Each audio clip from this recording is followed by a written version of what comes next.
I'm here in New York City. I'm Brad Smith alongside. They are muted this morning after the tech-heavy Nasdaq hit a fresh all-time high. The index was lifted by AI chip darling Nvidia as investors await its highly anticipated earnings report on Wednesday. I think I'm just going to start singing it that way all the time. I love it. You're adding some excitement here as we build up to that report out tomorrow. Also, investors, they are still betting on rate cuts despite cautious commentary that we're getting here from policymakers. More Fed speakers on deck. We're going to hear from 6 Fed officials throughout the day today. So let's get right to it. The 3 things that you need to know this Tuesday morning. Your roadmap for the trading day. Yahoo Finance's Ines Ferre, Brooke DePalma, and Jared Blickery have more.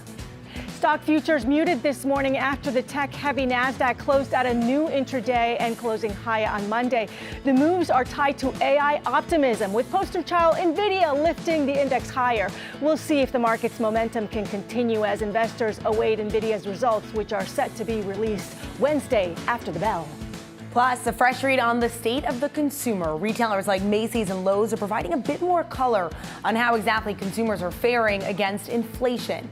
Macy beat the street's muted expectations as it weighs a future between a turnaround or a buyout. Same-store sales there fell 1.2%, less than the nearly 3% decline that Wall Street had predicted. And home improvement retailer Lowe's beat on earnings and revenue, even as consumers spent less on DIY projects. And crypto prices are surging this morning. The move comes on the back of renewed hopes for the approval of a new class of U.S. exchange-traded funds tied to Ether. Bitcoin is up marginally here, and we can also see Ethereum up about 6 or 7%, 22%, excuse me. That's Bitcoin up 7% as of right now.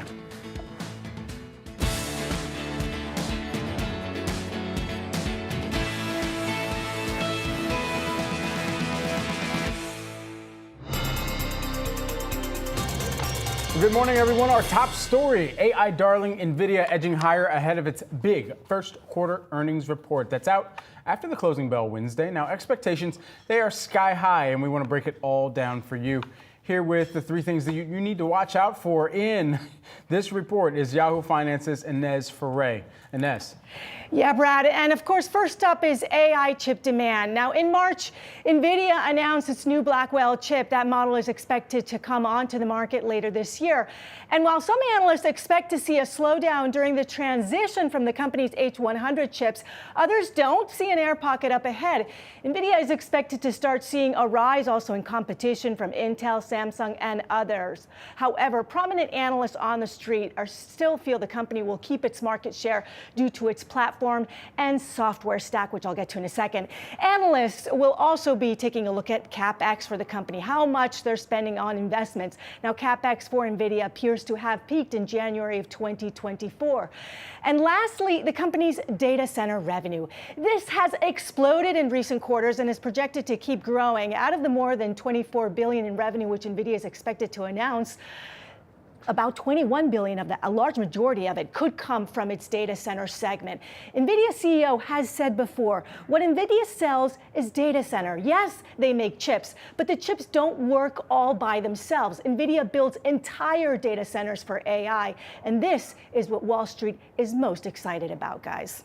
All right, Ines, thanks so much for breaking that down for us. Of course, the street really looking ahead to that highly anticipated report. Nvidia, like Ines was just saying, pushing the Nasdaq to a record high this week. The chip giant accounting for over 36% of the Nasdaq gains this year. So for more on how bullish AI sentiment is really driving the broader market, we want to bring in Lizanne Saunders, Charles Schwab, Chief Investment Strategist, here to talk that and a lot more. Lizanne, it's great to see you. So just talk to us just about how important, how significant, or maybe not, these earnings reports are from Nvidia after the bell tomorrow, what that really means in the context of the broader market.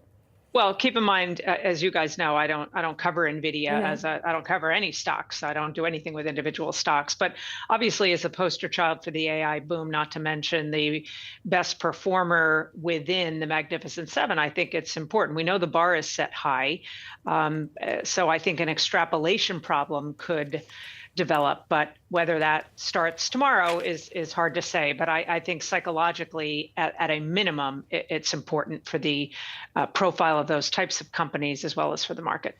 Listen, what do you make of the market participation right now? We've been waiting for this broadening out. We are starting to see that a little bit, especially when you take a look at that sector action. So then maybe is the market going to be okay? Not really specifically just focusing on Nvidia, but really just moving beyond some of those larger cap tech names, which the market had been so focused on.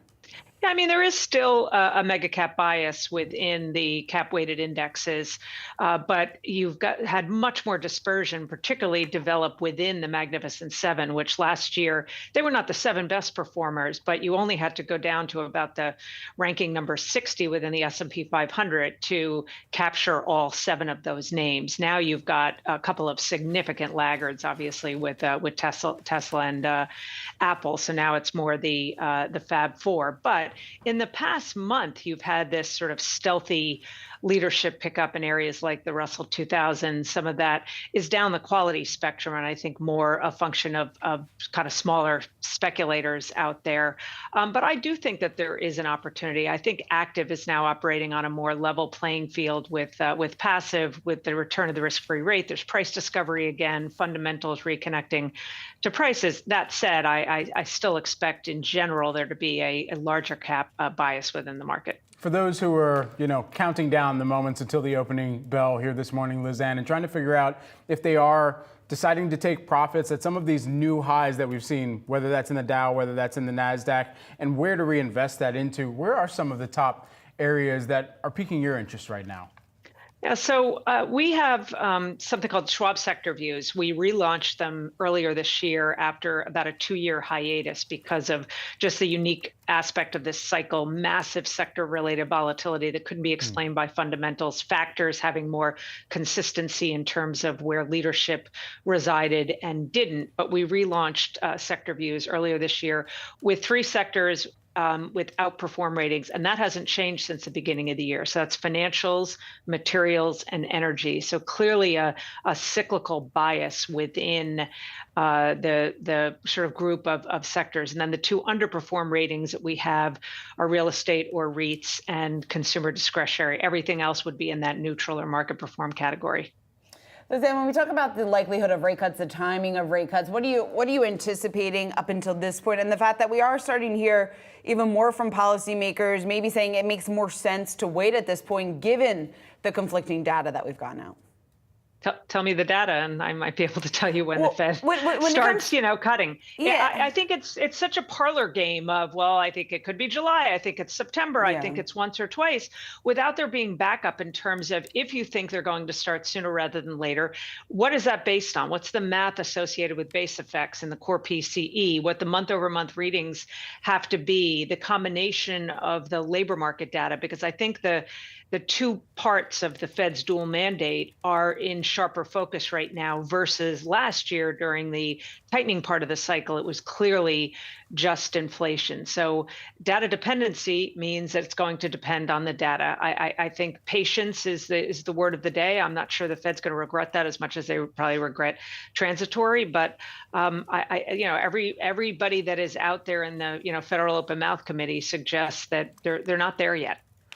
With the biggest bears putting some of their pride aside more recently, Lizanne, I wonder, what are they finally coming to grips with here with this market right now and some of the projections towards year end? Well, as you know, we don't do year-end price targets. I have sympathy for strategists that have institutional client base. Ours is individual investor that have to go through the sort of dog and pony show of those year-end targets. I know you're probably talking about Mike Wilson at Morgan Stanley, for whom I have great respect. And he actually has been pretty consistent in saying some of what I just said, the very unique cycle that we are in right now and how uncertain the environment is in terms of data releases and trying to get a grip on the fact that we've got response rates down. Some of the revisions across the spectrum of economic data have been much bigger than usual, and it's hard. In addition, the cap weighting that we talked about already masks a lot of the churn going on under the surface. So the Nasdaq, as an example, obviously up 10% in the last month or so, only had about a 7% maximum drawdown this year, but the average member within the Nasdaq has had more than a 30% drawdown this year. So a lot of churn under the surface. And I think it makes the job of those strategists that have to do year-end price targets, as if anybody can pinpoint that, quite difficult in this unique cycle. Certainly. I'm going to get Federal Open Mouth Committee printed on some of the Yahoo Finance swag T-shirts that we get fired up here. Liz, thanks so much. Lizanne Saunders, who is the Charles Schwab Chief Investment Strategist. Thanks so much, Lizanne. Thanks. In a new read on the consumer, 2 household retail names reported financial performance for the first quarter today. Shares of Macy's and Lowe's both trading higher this morning on quarterly results. Yahoo Finance senior reporter Brooke DePalma, she's been all over this one, working the phones this morning, at her desk, running around. All right, what do we know? Yeah, well, I did have the chance to chat with Macy's CFO, Adrian Mitchell, and what he really said is touting that bold new chapter strategy that Macy's introduced earlier this year. He said that we do believe that we're getting traction, but it is still the early days. But we're seeing a bit of that play out in this quarterly result. Same-store sales did fall 1.2%, but that was less than what Wall Street had anticipated, a decline of 2.78%.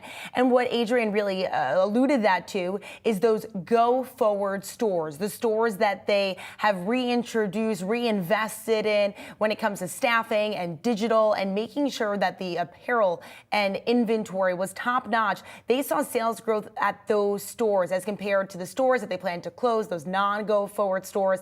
They saw a 4.5% drop at those locations. Now, they did also tout their guidance for 2024. They now expect net revenue in a range of $22.3 billion to $22.9 billion. That's slightly higher. They do expect same-store sales expected to come in between a 1% year-over-year drop to 1.5% increase there. And Macy's CFO Adrian Mitchell did say that they're still practicing the changes in our stores from a staffing and selling perspective, but they did take into consideration the consumer standpoint right now, where consumers are at when it comes to sticky and stubborn inflation. And as you can see right here, he also did allude to the fact when I asked him, what exactly plays out here when it comes to that buyout bid that's lingering in the background. And he said, just take a look at our performance. We're going to be focused on continued simplification of our business to expand margin and invest in the customer experience. And now really, he said, look at that comps number, look at this sales growth and see what we're doing here to see change. So it looks like the street's pretty excited about these results. Let's talk about Lowe's, because there is some signs of strength within this report, especially what they're starting to see from the pro side of their business. How does this stack up to some of the retailers, specifically Home Depot that we heard from last week? Yeah, well, it's a similar saga here. We're hearing about that DIY, that everyday home reno customer pull back here. And so Lowe's did see same-store sales fall 4.1%, but revenue did come in higher compared to what Wall Street had anticipated. Adjusted earnings per share also coming in higher. And what they really alluded here was that pullback on everyday consumers, that DIY customer, was partially offset by positive comparable sales in pro and online. The company did add that its investment in Total Home Strategy, which is intended to provide a full range of products for DIYers and pros, was reflected in that strength as well. All right, Brooke DePalma, thanks so much. Appreciate it. A lot on the retail front here. And then additionally, a lot on the crypto front today. Yeah, we're going to get on over to Bitcoin and then the Ethereum. We'll get on that in a second. Hopes of an ETF, an Ether ETF approval. They're sending crypto prices higher. Here, taking a look at Bitcoin. But let's get on over to the heat maps, because that's where it's all going down here as we're taking a look at some of the cryptocurrencies. Bitcoin right now, it's up by about 6% here. And then additionally there, you're seeing that outsized move to the upside for Ether or Ethereum, whatever you're calling it in your home. Don't get in a fight over it. It'll still be up 22%. One of the huge things that, of course, that we've been tracking coming into this year is where we could see some of the other smaller coins, not Bitcoin, that's already gotten its ETF approvals that came towards the late end of last year, and then really started some of the more chatters, momentum around, okay, what could potentially come next in some of the other altcoins. Well, Ether was naturally next on the docket. This is one that already has mass utilization here. Think about all of those NFTs. Where are we still NFTing anymore? That's out for debate as well. But all of these things considered, Ether has had quite the run up year to date. Taking a look at the performance here, 60% move higher. Of course, we're still not back at some of these levels. We're going to aim aim to try and take those out. We'll see if we can kind of move above the level that we had seen in early March. But one of the other huge things to remember here going forward too for Ethereum, beyond utilization, beyond it as a store of value, is the amount of people that are looking to trade this on some of the Robinhoods, on some of the other trading platforms that are trying to introduce even more functionality there. And so the crypto markets don't close, and so you'll continue to see it all the way on the move all the time. We've got all your markets action ahead, everyone. Stay tuned. You're watching the Morning Brief.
Let's get to some trending tickers here, straight from the Yahoo Finance site right now. Shares of Palo Alto Networks, they're sinking this morning. The company's latest earnings results failing to impress investors.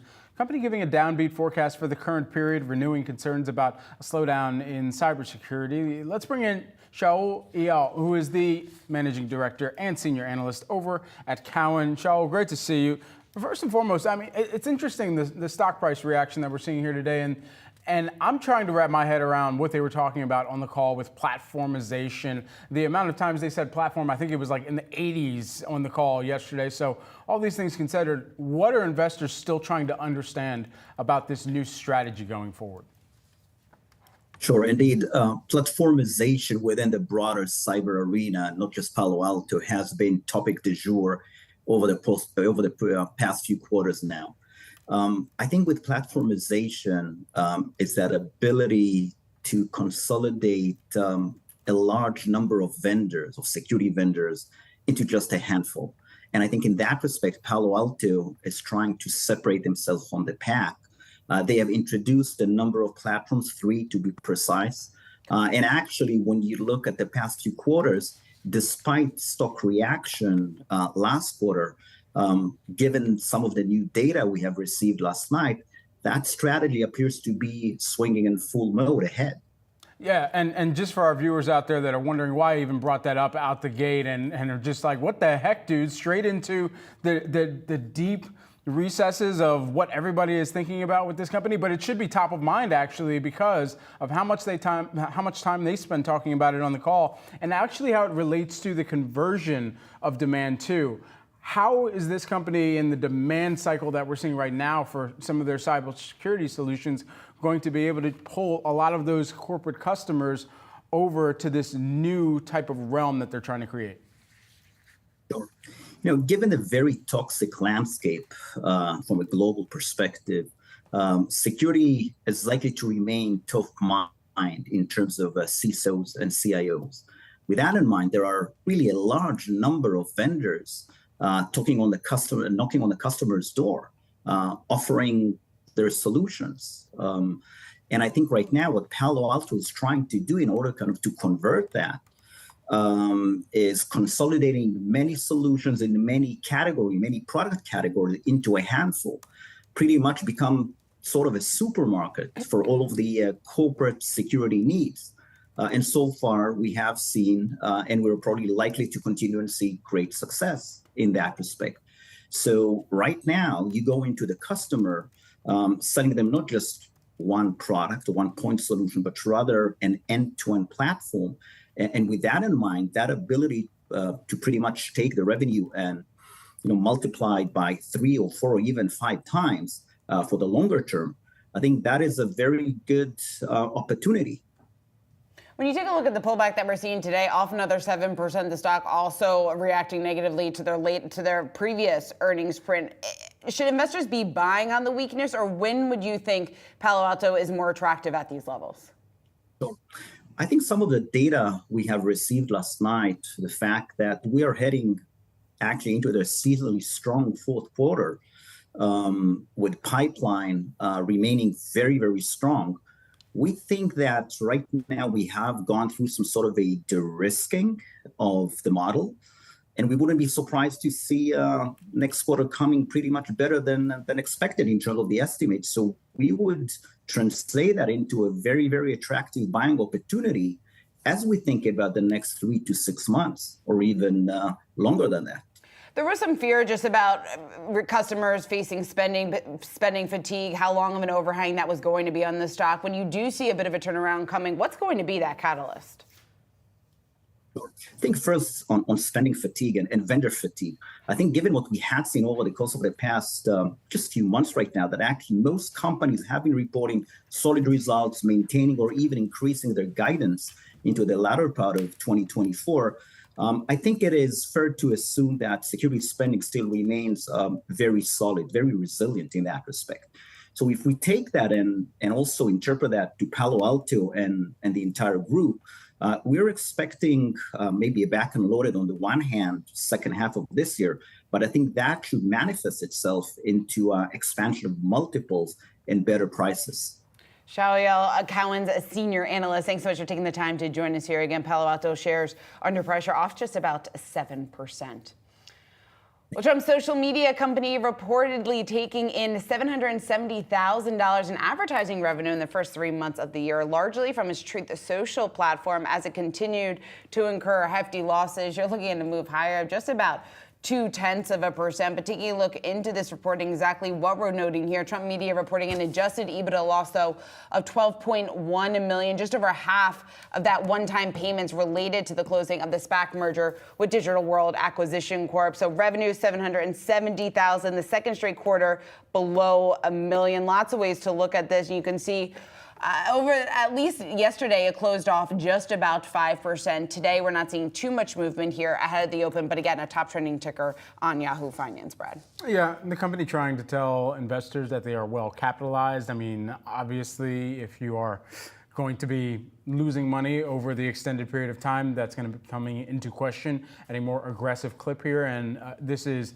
not even, this is like a pebble in the river in terms of the amount of revenue the other social media companies are able to generate here when you talk about hundreds of thousands of dollars versus billions of dollars here. And so it's a question of advertisers that would actually want to see their campaigns running upside against some of the content, user-generated content that is on Truth Social, and oh yeah, a media platform that they said they were going to launch too. It's also a question of what the return on that investment would look like for many of those advertisers when they could probably get a better CPM or cost per click on other platforms as well as a result of being able to bid into the right times and the audiences and targeting as well here. Oh yeah, and a larger amount of targets that you could go after too. So all of these things considered, I don't know exactly what their compelling pitch is to advertisers at this time to make sure that they are showing investors that they can actually boost some of the revenue so that they're making more than a couple $100,000. Yeah, the company also saying that signed contracts with a data center partner, hardware vendor to launch True Social's TV streaming That's all money out the door. It is money out the door. Spent. They're trying to win over investors. We'll see whether or not it works. But again, like you're saying there, the liquidity issue, the ability to keep going. The company, though, saying, quote, sufficient working capital to fund operations for the foreseeable future. Foreseeable. All right, cool. AutoZone here. We're also tracking them this morning. Ticker symbol AZO. Get in the zone. We're in the zone. All right, well, earnings beating Wall Street estimates. The company reported a 10% jump in profits. Its sales benefited from strength in its international business. However, shares are down by about 1.9% right now. And the reason why I was interested in this one, actually, before we even stepped foot on set this morning and we were sitting next to each other trying to figure out, all right, what other stocks do we talk about? It has to be AutoZone because of the amount of people who are tracking, and go with me on this one, the amount that they're still paying in their auto insurance right now. And if you are trying to figure out, all right, is this something that I take into a service center, or is it something that I can do on my own? And where are some of the retailers that you would lean into at that point in time? It would be a place like an AutoZone or an Advanced Auto Parts, all of these kind of different players within the auto retail landscape that could be some net beneficiaries. And they actually did see some increases, at least in revenue year over year for the quarter. Yeah, exactly. When you dig into this report, it's interesting what they're seeing U.S. versus what they're seeing internationally. And international was really an outperformer in this most recent report. Same-store sales on an international basis, that soared 18%.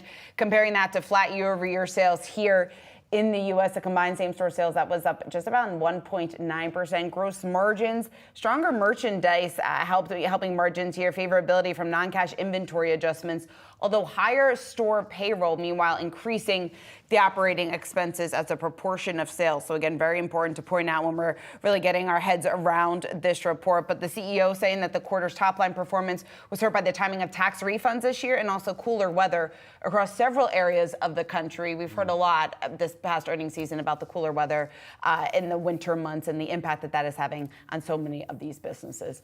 All right, coming up next, we've got the opening bell on Wall Street. Stay tuned. We'll be right back.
It's a sea of green and funfetti at the Nasdaq as an act rings the opening bell. All right, we're getting into Act 1 of today's trading activity as we're taking a look at BTIG at the NYSE, starting today's trading activity here.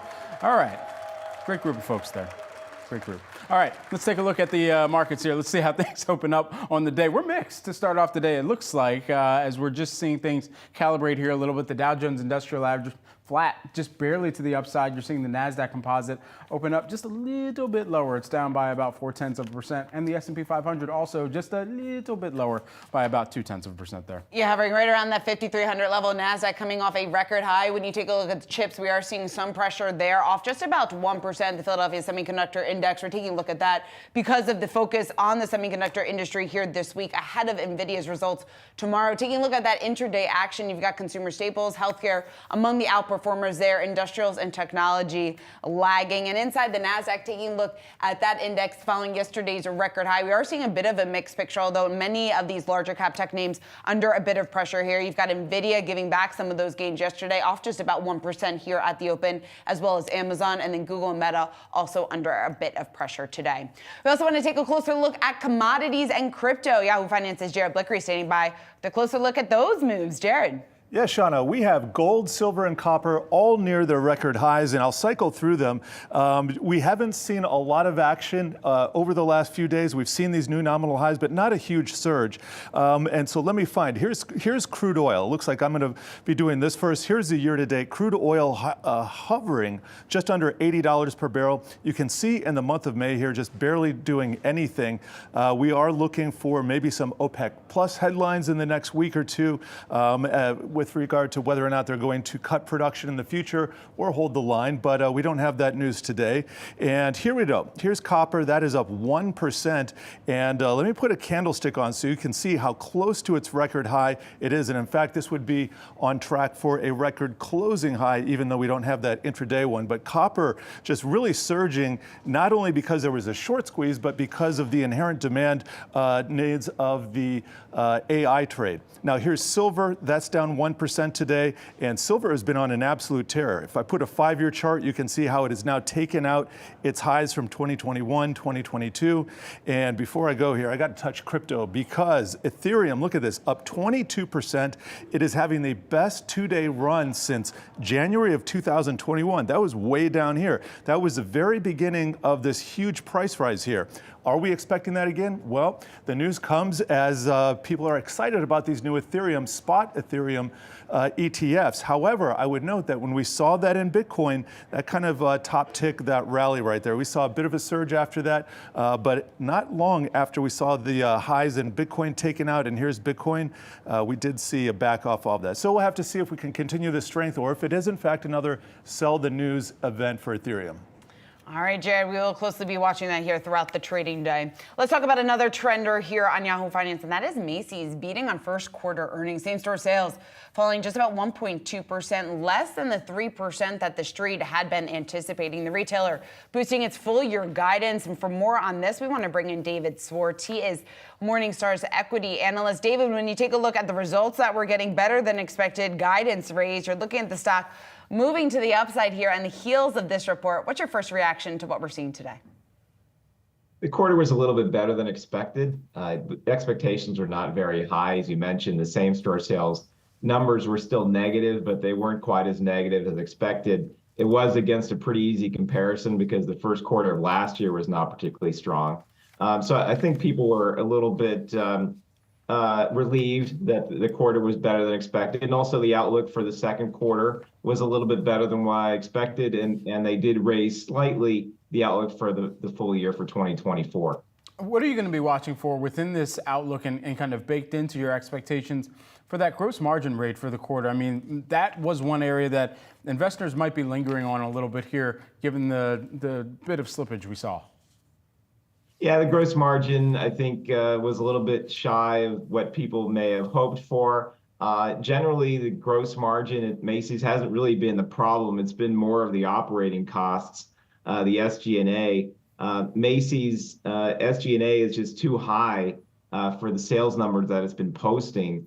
And so, small changes in the gross margin won't really matter that much until the company starts generating more sales growth to overcome the fixed costs in the business. Macy's has been cutting costs, but ultimately it still needs to generate higher sales growth, needs to generate higher full price selling that will boost both the total sales and the gross margin, and then allow them to overcome the fixed costs. So as part of that controlled management of the SG&A, do you think that this company is going to have to close some of its location and the unprofitable locations in order to see a better impact on that gross margin rate? Macy's is closing stores. The new CEO, Tony Spring, who just came in earlier this year, announced on the previous conference call that Macy's is going to close 150 stores. This was a change because Macy's had been consistently saying that it didn't need to close more stores, but now it says that it will. Macy's has said that it's going to close stores that are even at the current time profitable, which again is a change from what the company has said in the past. So yeah, Macy's is going to have to downsize. Macy's has a lot of stores that are just not performing well. The company highlighted this morning its top 50 stores having a positive same-store sales growth performance in the quarter and doing much better than the rest of the fleet. But Macy's still has hundreds of stores that are ultimately not really viable in the long term and will need to be closed. This is one of the ways that Macy's will reduce costs. Macy's, though, needs to operate more efficiently in all of its stores. David, we also have investors weighing that takeover bid from Arkhouse Management and Brigade Capital Management. When you take a look at this print, do you think Tony Spring maybe has won a little bit more time in order to implement that turnaround strategy? Well, I'm sure he didn't come in as CEO and want to sell the business right away. I'm certain that wasn't the plan. The company's going to need time to really implement this strategy that he's been talking about since he came in as CEO a few months ago. It's really just started, and so it's going to take really a couple years to really show complete benefit, if it actually happens at all. Now, Macy's, though, may not have that time because, as you mentioned, there are groups looking to buy Macy's. They've offered $24 a share for Macy's, which I think is a reasonable offer. My fair value estimate before today's performance was $25 a share. So the offer is a legitimate offer. It's close to what I think is the valuation, what I think is a fair valuation. So Macy's does need to consider it, but I don't think that Macy's management wants to sell. Do you think they should? It sounds like it. I think so. If the offer is strong enough, then yes. And I think the offer is close. Arkhouse has said that it may raise its bid. If you look at the experience of Kohl's, Kohl's a couple years ago was in a similar situation. They had potential bidders for the company. The sale did not happen, and Kohl's stock price has not recovered. And this is what I wrote at the time 2 years ago, that it was too risky not to sell a business when there's an offer on the table. You just never know when there's going to be another one. And there haven't been more offers for Kohl's since then. And we don't know if there'll be more offers for Macy's. So Macy's may think that this offer undervalues the company. And you can make that argument based on the value of Macy's real estate, but you just never know if there's going to be another offer. David Schwartz, who is the Morningstar equity analyst, talking all things Macy's with us today. We didn't even get to Blue Mercury. It's okay. My face looks all right. I got all the makeup on today here. Thanks so much, David. Appreciate it. Thank you. Certainly. Well, Zoom reporting first quarter results that beat Wall Street expectations, helped by a broader artificial intelligence rollout across its products. But while Zoom's longer-term forecast was more upbeat, nearer-term expectations for the second quarter were a bit below analysts' forecasts here. And there you're taking a look at the earnings results for the last quarter, beat on top and bottom line there. But it was the earnings call, perhaps, that the investors are continuing to try and figure out where the demand cycle still remains for Zoom and where they're going to have to spend further into really growing out some of the services that are going to entice even more potential clients to hop onto this platform. Yeah, I think when you take a look at the street's reaction, Citi not convinced that Zoom is out of the woods just yet, talking about that they are encouraged to see limited headwinds. But I think that question that you were just talking about, just in terms of that longer term growth, where that demand is coming from, that is something that's top of mind for analysts and investors right now. And then also Morgan Stanley calling out that small amount of upside from the enterprise segment. So there are reasons to be optimistic about this report. I think that's why you're looking at shares up just about 0.6%. So the takeaway was more positive positives than negatives, but there's still reason to be concerned, still reason to question some of that future growth. And especially when you take a look at that outlook here for the second quarter earnings coming below what the street had been anticipating, you can see still challenges here for Zoom on the horizon when they try to figure out and try to boost demand more for the longer term of their product. Yeah, the company really does point to this RPO as the best indicator of the guidance and go forward strategy and performance for them. And that's the remaining performance obligation, that RPO. And that actually increased by about 5% year over year to $3.67 billion. So expecting to recognize about 59% of that total revenue as revenue over the next 12 months. That's kind of consistent with what they saw in the first quarter of last year as well. Coming up, everyone, Amer Sports reporting earnings today showing consumers still willing to spend big on sports and technical apparel. It's all about performance. We're going to speak to Andrew Page, who's the Amer Sports CFO, on the other side of this break.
Amer Sports, the parent company of Solomon Wilson and Arc'teryx, posting a first quarter earnings beat driven by sales of its technical apparel, but guidance, though, weighing on the stock here this morning. You're looking at a loss of nearly 8%. This is the second earnings report since going public, Amer Sports, last year. So here with more, earlier this year, here with more, we want to bring in Andrew Page. He's the Amer Sports Chief Financial Officer, CFO.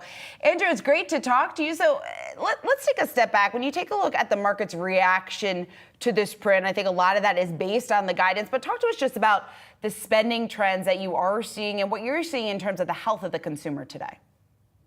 Yeah, I think that what we continue to see, I think the consumer is getting more healthy. I think it's really a sentiment issue. I think sentiment is getting stronger. We had anticipated the first half of this year, especially in North America and Europe, being a bit challenging from the consumer's perspective, from a sentiment perspective. And that was built in our guidance. But as you can see in the first quarter, consumers continue, our demand continued to be high, especially with technical apparel in our Arc'teryx franchise. And we over-delivered even well beyond our expectations in Q1. So consumers continue to be pretty resilient as well. You know, it's interesting. I mean, across some of these segments, technical apparel, outdoor performance, ball and racket sports, I mean, it's everything from lifestyle to performance within there. Where is the consumer spending into the sports experience right now, and where are you being able to capitalize and seeing that flow through to profits for the business? Yeah, I think that's a great question, Brad. What happens is I think that the consumers, and this has been a migration that's been going on for a few years, you start to see the consumers migrate toward premium and experience or migrate toward value. And obviously we play on the premium side of the spectrum across all of our brands, whether it be outdoor performance, technical apparel, or our ball and racket sports. You know, much of our equipment from a price point is at the high end of the spectrum within its categories. You know, our gloves are, you know, a couple $100. Our bats are over $500. Obviously, our tennis rackets are fairly expensive. They're not cheap. They're not cheap, Andrew. I've tried to get one. I'm priced out right now. Yeah, so we definitely see consumers picking a lane, and the lane that we play in is on the premium side. And like I said, consumers continue to show resilience. And you know, within consumer discretionary, there's also a pecking order. And I think that what I like about our portfolio is that, you know, even consumer discretionary where spending starts to get constrained and you start making discretionary spending, we continue and consumers continue to still take care of their health and take care of their you know, their ability to exercise, their ability to take care of themselves, their ability to feel good, and our products play in that space very well.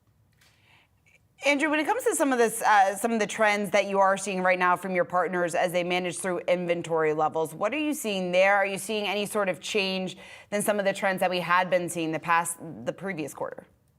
Yeah, I think that you know, when I think about Q1 of 2024 compared to Q1 of 2023, you saw a lot of our strategic wholesale partners ordering early. There was a concern of the availability of product, and so you saw them ordering early, and that actually ended up creating a bit of overstock or a bit of excess inventory in the market as we moved through 2023. We obviously moved through our inventory. It's been well noted. We moved through our inventory in the back half of 2023. We exited 2023 with very, very clean and current inventory.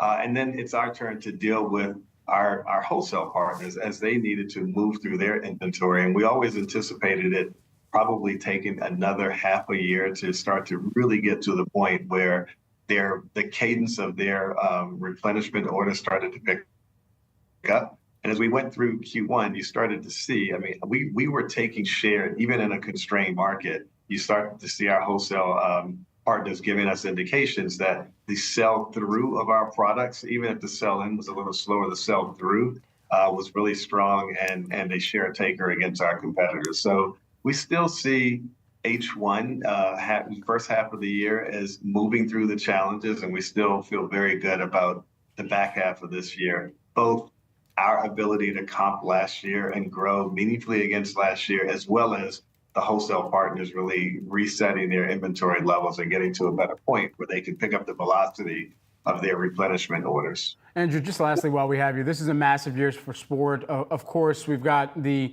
tentpole events, the U.S. Open, for instance, for Wilson, that's huge, and of course, you've got the Olympics, which are going to be massive. I wonder how you're looking at the environment, knowing that this is a time to strike for companies such as your own with these major events and such an international consumer that you're going to have to appeal to, especially within key regions like the U.S. and like China, the two largest economies by GDP. Absolutely, absolutely. You know, you mentioned the U.S. Open. You mentioned, you know, a couple of the tennis majors. Obviously, we are a big player in the U.S. Open. We are a title partner in both the French Open with Roland Garros, and as we come up to the Paris Olympics, you know, our brands are, you know, tend to be, especially outdoor performance and Arc'teryx, tend to be thought about as more biased toward the winter sport. So we're excited about even the Summer Olympics in Paris this year. We're opening up a flagship store for Salomon and really showcase our footwear offerings on the Champs-Élysées this summer. That actually will be open at the beginning of June, right in time for the Olympics. And as we get to Cortina for the Winter Olympics in about a year or so, we are one of the title partners there. So really, I mean, the moment around this summer's sporting events and elevated profile for our brands couldn't be more important. And then as we close out 2024 and get into 2025, definitely looking forward to the Winter Olympics as well. Absolutely. Andrew, we got to check back in the future. Andrew Page, Amer Sports Chief Financial Officer. Thanks so much for taking the time. Hello there. Thank you. I appreciate it. Thanks. Well, FDIC Chair Martin Gruenberg resigning this week after a recent probe found a widespread culture of sexual harassment and discrimination at the agency. To break down what happens now, Yahoo Finance's very own Jennifer Schonberger is here. Jennifer, what happens now? Good morning, Brad. Bowing to pressure to resign, FDIC Chair Martin Gruenberg now says he's prepared to step down less than a week after he rejected bipartisan calls to do so, a move that could carry implications for a proposal to impose tougher capital requirements on banks. Gruenberg says he'll resign once a successor is in place, avoiding a scenario that would put in place Republican FDIC Vice Chair Travis Hill, something that could scuttle those proposed bank capital requirements. In a statement late Monday, Gruenberg said, quote, "In light of recent events, I'm prepared to step down from my responsibilities once a successor is confirmed. Until that time, I will continue to fulfill my responsibilities as chairman of the FDIC, including the transformation of the FDIC's workplace culture." Now, just last week in hearings before the House and Senate, Gruenberg refused to step down. His about-face comes after Senate Banking Committee Chair Sherrod Brown on Monday called on President Biden to nominate a new chair of the agency to restore the FDIC's workplace culture after hearing from FDIC employees. Now, Brown did not call for Gruenberg's resignation during a committee hearing last week. The White House says the president will soon put forward a new nominee for FDIC chair, who they expect the Senate to confirm quickly. Now, speculation is it would be a woman. Ordinarily, a confirmation process and getting someone confirmed can be a very long, drawn-out process. And adding insult to injury, this year we are in an election year, and as mentioned, Gruenberg's exit carries implications for those proposed bank capital requirements because the FDIC has a vote on those proposals. The nominee could become a target for banks who've been aggressively lobbying to water down these proposed rules, while Democrats favor strong rules. Both the FDIC and the Fed have said they are in the process of broad material changes for these said rules. Guys? All right, Jen, thanks so much for breaking that down for us. Well, coming up, Elon Musk would like Tesla shareholders to approve his $56 billion compensation package. Now, a group of shareholders are saying not so fast. We've got the details for you next.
Elon Musk's proposed $56 billion Tesla pay package has hit another snag. You'll recall the package was originally approved in 2018 when a Delaware judge voided the compensation package earlier this year in 2024. Tesla's board needed to bring it to a second vote. So now the SOC Investment Group and 6 other signatories are urging shareholders to reject the package, citing Musk's distractions with the 5 other companies that he controls here. And as we mentioned here, this shareholder vote, the shareholder vote is going to be set to take place on June 13th. We did not mention that, but a judge did strike this down earlier this year here. And for Tesla shareholders, a larger question of what are some of the tranches of payments that are still intertwined within this package too? Yeah, and the reason that the Delaware judge gave for voiding that deal in late January, he said that it was unfair to shareholders who weren't fully informed of the key details of this payment plan. So again, this is up for the vote. Like you said, it's going to take place next month. There has been more and more the investors that are coming out in opposition, some for obviously, but some more in opposition of this pay package. And this group writing in this letter, quote, Tesla is suffering from a material governance failure, which requires our urgent attention and action. So again, they're also pushing for the fact they want the re-election of, the group is also urging shareholders to vote against the re-election of directors Kimball Musk, which of course is Elon Musk's brother, and also James Murdoch. So a couple of things that they're pushing for within this letter. But again, it comes down to that vote that we are going to be getting later in June. The board, once again, pushing for the pay package to be approved. We'll see how this all plays out. And of course, this comes as Tesla stock has underperformed by a wide margin this year, with shares still off just around 30% year to date. Yeah, in this filing, the fighting words that jump out to me, in short, Tesla is suffering from a, quote, material governance failure, which includes and requires our urgent attention and action here. So that coming forth in the filings. We'll see what takes place in mid-June. All right, coming up, we will be diving deeper into Nvidia's massive impact on the broader markets ahead of its earnings report after the bell tomorrow. We will get a read also on the consumer and the housing market, what exactly that means for Lowe's. We have Lowe's moving to the downside actually today, off nearly 2% following its earnings print. More on that when we come back.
It's 10 a.m. in New York City. I'm Madison Mills alongside Shauna Smith. And it's Tuesday, May 21st. Let's dive into the catalysts that are moving the markets this morning. Nvidia earnings expectations are through the roof. The street is looking for the firm's EPS to grow by 474% in its Wednesday report.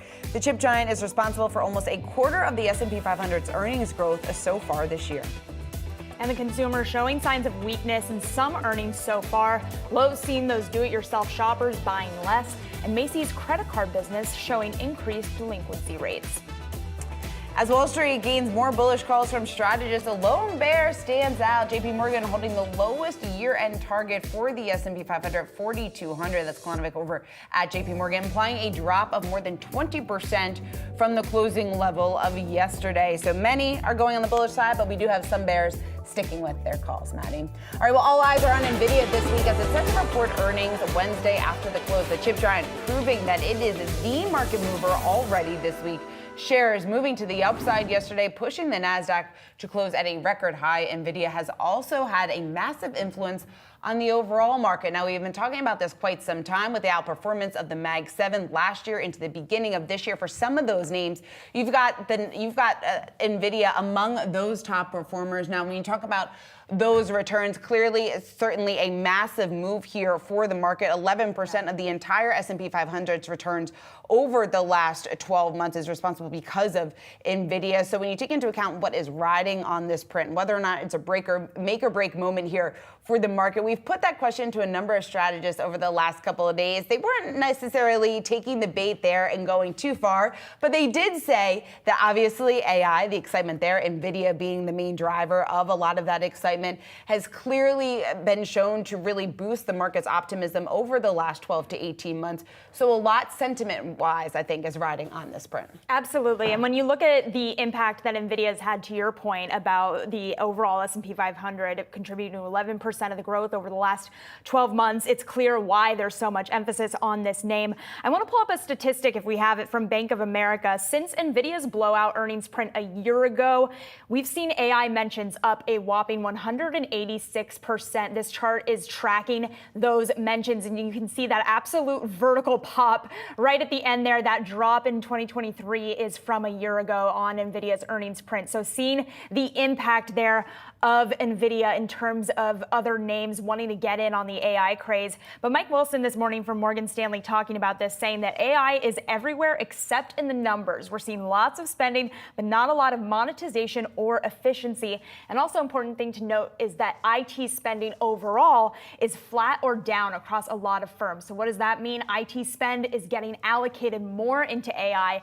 That could either be a make or break decision for some of these companies in terms of capital allocation. Are they investing in AI that's going to make them more efficient, or are they failing to invest in some traditional IT measures that would actually keep things good? You know, that's a great point to really bring up, because I think that is the huge question here going forward. What exactly some of these growth rates are going to look like here and now, given that macro uncertainty, given the fact that companies are starting to pull back some of their CapEx spending, where exactly that all plays out, I think is a critical question, obviously, for so many within this sector. But that chart that you had brought up there from Bank of America, the increase that we've seen in AI mentions this quarter really highlights how many companies are talking about AI. It's no longer just some of these niche tech players, the original names that have been making the case that they have been talking about this for years, but it's really started to spill over. And we have seen this trend over the last couple of quarters outside of the tech industry. Almost every single industry now has companies that are talking about this. Every single industry does have companies that are talking about this on their most recent earnings report. And that mention has actually really skyrocketed when you take a look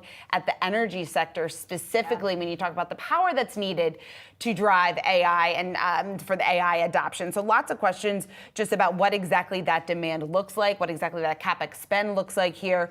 We will get more info when we get NVIDIA's results tomorrow, but certainly could be a driver, at least in the short term, of some of the moves that we could see. And we'll definitely talk about the energy impact later on in our show as well. But as markets are stalling a bit ahead of those NVIDIA earnings, Fed speak is continuing. We had Fed Governor Christopher Waller saying this morning that he needs to see several more months of good inflation data before from his perspective, cutting back on rates. Now, traders still pricing in 2 rate cuts this year. That is according to our beloved CME Fed Watch tool. But even in a higher for longer environment, our next guest thinks that earnings growth could give markets more room to run. Here in studio, we have Jose Roscoe, HSBC Global Private Banking America's Chief Investment Officer. Jose, thanks for coming in studio. We appreciate it. We were talking a little bit here about the Nvidia of it all and the Fed speak of it all. From your perspective, which one is going to drive us into the close at the end of this week? Is it going to be Jensen or Jay?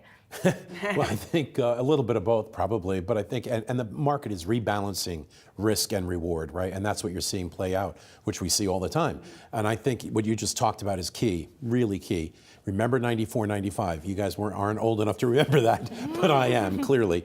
And if you look at 94, 95, the internet came in, internet companies did well, but they made no money. Multiples soared, right? And that was risk. Multiples have not soared here. We have a long way to go on multiple expansion in this market still. Number two, the broadening out, the convergence of technologies, 1 and 1 equals 3, and the diffusion of those technologies throughout the economy. You talked about AI. If you're in the movie business, if you're in the energy business, you're using AI, you're using LiDAR, you're using all these new technologies to make yourself more efficient on the cost side and to expand revenues. That is just beginning.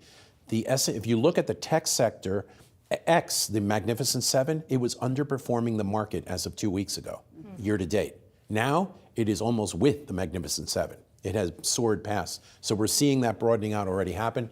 And that's how we view the next phase of investing in this bull market, is the broadening out of the tech sector and the broadening out of these technologies throughout the other sectors in the economy. Jose, what do you think that upside then looks like, given the fact that we're almost just getting started and multiples aren't near those concerning levels, at least at all now? Well, the problem is we assign, these time frames, right? Because year end, because everybody gets paid year end, right? More money managers want to mark to market at year end.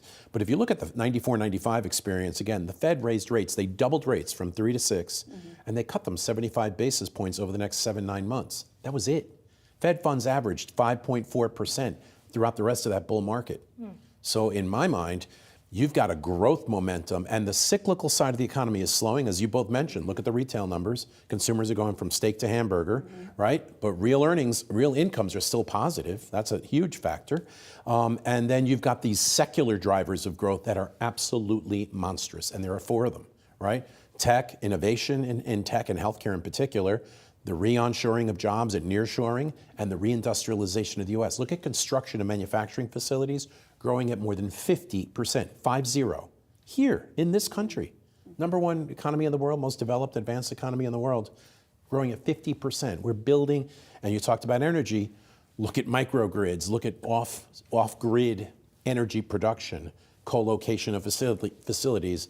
Now that is going to help in a lot of ways, but that's not really in the public markets yet, but that's coming as well. So, how can investors play the broadening in a higher for longer environment, particularly when the debt picture looks so different across a lot of companies in the S&P? Yeah, look, we think the consumer continues to look good, not great, but good. Technology, obviously, comm services, obviously 2 sectors we like a lot. Healthcare, we think, does well. If you look from the Fed pause historically, when you go into a mid-cycle slowdown, the key question is, are we going into recession or slowdown? We think because of those secular drivers, we avoid recession, right? So if you're going into a mid-cycle slowdown, the markets from the Fed pause, the 3 major indices, 25 to 30% over the next 12 months. So we're right on track for that. We're fine. And we think you want to focus as well on financials. We like financials because as the yield curve uninverts, right, or de-inverts, I don't know what the made-up word is of the day, you get that positive slope to the yield curve, financials should do well. And as the cyclical side slows, we'll see some of that creative destruction. You'll see some M&A, right, and a lot of new companies popping up. So. I'm curious what you make of the activity that we've seen in the bond market, because here we are, we have the 10-year yield back just around 4.4. What is the bond market telling you just in terms of the read that we're seeing for what the Fed is going to do, what exactly that means for equity positioning, and then maybe some of that volatility that we'll likely see at least in the short term? Well, it's interesting, right? Because the Fed communicates and everybody listens. Yeah. Janet Yellen communicates and everybody seems to ignore it, and I don't know why. She warned us when we pierced the debt ceiling last year. She said we have to issue a lot of debt. Almost a third of U.S. government debt had to be reissued this year. That is coming in blurbs and like huge blobs that are hitting the market, right? And that, if you look at the fall, They issued a ton of paper. What happened to the market? Rates backed up. We had trouble digesting it, right? Same happened in March and April. We think the direction for rates is down. We've seen the policy rate pause. The next move we think is down. Inflation will stubbornly continue to move lower. Everybody talks about tech, right? Nvidia, AI, all these wonderful things. Nobody focuses on what does it contribute? Deflation. Deflation in certain sectors, healthcare, et cetera, fintech. You're going to see a lot of lower prices for goods and services, I think, over the next 12 to 24 months. That's going to help push the inflation rate down as well. That's so important, though, what you just said, because that's what the Fed wants. That's what's like really driving the conversation right now. What is the main catalyst for that in terms of something that's not going to cause too much pain, right? How do we get the Goldilocks of that scenario? Yeah, well, and that's the fine line that Powell's talked about that he's walking, right? And we think they can pull it off. I mean, people act like there's never been a mid-cycle slowdown. It's happened twice that we know of, and you could argue the late 90s, the most recent before COVID could have been another. Yeah. Right, we were on our way to that, we felt. So we've seen it before, and the trick is to make sure that the unemployment rate doesn't go up too much. Mm-hmm. There will be a long-term rise in the unemployment rate due to AI, but what nobody talks about is, let's go back to the Amazon effect. Many politicians talked about the Amazon effect and how horrible that was, right? Because we lost 300,000 jobs in retail in the last business cycle. We gained 1.4 million jobs in logistics, distribution, warehousing, trucking. And they were higher paying jobs. So yes, we're in for change. And yes, change is scary. But we think we're going to have a better economy, more resilient economy, and we think smarter cities and all that will benefit the average American. So, Jose Rasco, it's great to have you here in studio. Thanks so much for hopping on with us. HSBC Global Private Banking, America's Chief Investment Officer. Thanks, Jose. Thank you. All right, well, the weakening consumer is weighing on retailers. Lowe's seeing a 4% decline in comp sales in its latest quarter as do-it-yourself shoppers continue to pull back their spending. You're looking at losses of just about 2.6% here in the name. But despite that, it did come in better than expected, slightly better than expected. So let's talk about what exactly is going on. What is ahead here for Lowe's? For that, we want to bring in Michael Baker. He's D.A. Davidson Managing Director and Senior Research Analyst. It's great to see you. So when you take a look at the reaction that we're seeing to Lowe's print here this morning, comp sales did beat. Is Lowe's making inroads? And do you think this decline that we are seeing is justified here this morning? Well, so you're right. The comps did come in a little bit better than expected, but down less than we thought. And they narrowed the gap versus Home Depot, which is really important. So that's the positives. The negatives were that the gross margins were lower than expected, and the margin gap between Home Depot is actually widening. And we think what really may have hurt the stock is during the call, the company talked about the second quarter margins being impacted a little bit more than what is in consensus estimates. So the consensus second quarter EPS estimates are likely to go down, and we think that took some of the wind out of the early morning sale on the better than expected comp.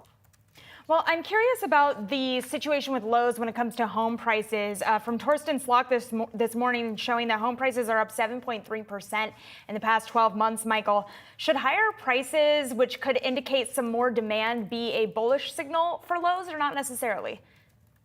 Well, no, absolutely. One of the more important drivers of demand is home price appreciation, and Torsten's right. We have seen that improve, I think now on a year-over-year basis, 8 months in a row. So that is a positive for sure, but there are also negatives. Turnover is way down. There are other pressures that the consumer is facing. So we have some positives, we have some negatives. It all mixes out into, again, continued negative comps, but less negative than the last 2 quarters, less negative than expectations. And at least their guidance suggests that we should get better in the back half of the year.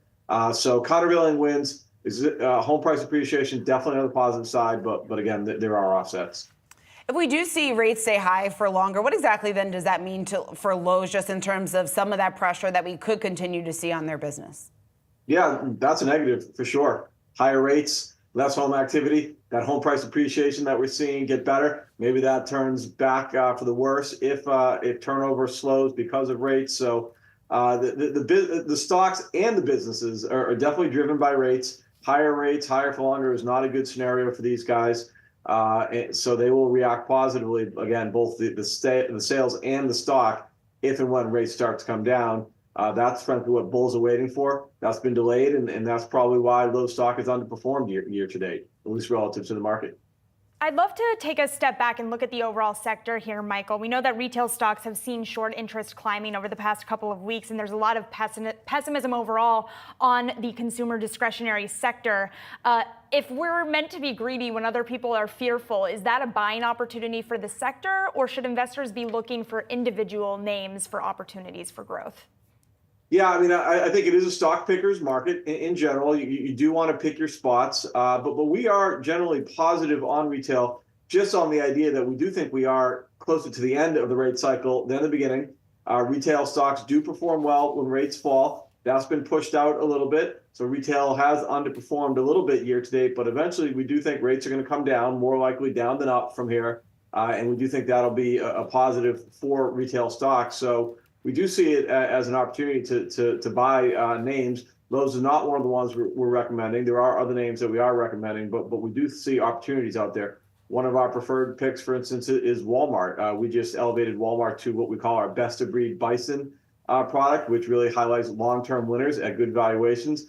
We see that as a name continuing to take market share in this environment, and we think that stock works, for instance. Michael, you also cover Target. That's going to be the next major retailer to report results this week. It certainly has been a bit of a mixed picture so far. What are you anticipating that we will be hearing from Target? Yeah, the benefit for Target right now, I suppose, is that expectations are very low. We're looking for same-store sales to be down 4%, so not a very high bar. The key, though, is that they need to reiterate their guidance that comps should turn positive as early as the second quarter, the quarter that we're in now, and then be about flat for the year. So that'll be the key. We think first quarter will be down. They start to cycle some issues that they had last year, and so we need to see an improvement in the second quarter. Also a name we're recommending for different reasons than Walmart as an example. Target we see as a turnaround story. Again, likely the fourth quarter in a row of negative comps for the first quarter, but we think that turns back to positive. Margins should then benefit. We think get back to closer to historical trends, which are about 6%. Prior to the pandemic, the margins were about 6%. They went way up during the pandemic. They plummeted in 2022 when they had the inventory problem. They're now low fives. We think eventually their margins get back to 6%, and that'll be the catalyst for the shares. Is Target's reduction of prices for 5,000 items bullish or bearish for the stock? We think it's a positive. I think the key right now is for them to get customers in the door and win back some traffic and win back some market share. So we think it's the right thing to do and should pay off, with positive comps later in the year. All right. Well, I'm sure Jay Powell would love to hear you say that, Michael. Thank you so much for joining us. We appreciate it. That was Michael Baker, D.A. Davidson Managing Director and Senior Research Analyst. Now coming up, Microsoft is partnering with Qualcomm for new AI-powered Surface laptops and tablets. We're going to have the details on that after the break.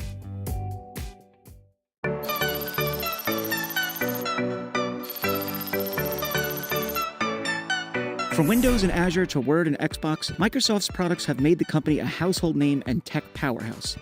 In 2023 alone, the company generated over $211 billion in revenue and currently boasts a market cap of more than $3 trillion, making it the wealthiest publicly traded company in the world. What led to that success? Beyond the Ticker takes a closer look at the company's biggest moments. Bill Gates and Paul Allen founded Microsoft in 1975 to develop software for the Altair 8800, an early personal computer. In 1980, Microsoft signed a contract with IBM to bundle Microsoft's operating system, an early version of its MS-DOS, with IBM computers. In 1985, Microsoft announced the first version of Windows, an operating system composed of a graphical user interface running on top of MS-DOS. A year later, on March 13, 1986, Microsoft kicked off its IPO, raising $61 million at $21 per share.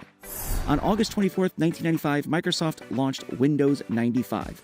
The software would go on to be wildly popular among PC consumers and enterprise customers. In 2000, Steve Ballmer took the reins at Microsoft, succeeding Bill Gates as the company's second CEO. The next year, Microsoft jumped headlong into the gaming console wars with the debut of the first Xbox. In 2008, Microsoft dove into the cloud computing space with its Azure service. In 2014, Ballmer retired as Microsoft CEO, turning over the position to Satya Nadella. In 2019, Microsoft's market cap crossed the $1 trillion mark for the first time. In 2023, Microsoft kicked off its push into generative AI with a $10 billion investment in ChatGPT developer OpenAI and the debut of a number of generative AI products, including its revamped Bing search engine and Copilot software. The company is now riding the AI hype train as far as it can, adding generative AI software to everything from Office to Windows and anything in between.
Microsoft unveiling new AI-powered devices this week with chips from Qualcomm. Dan Halley joins us live from the Microsoft event out in Seattle. Dan.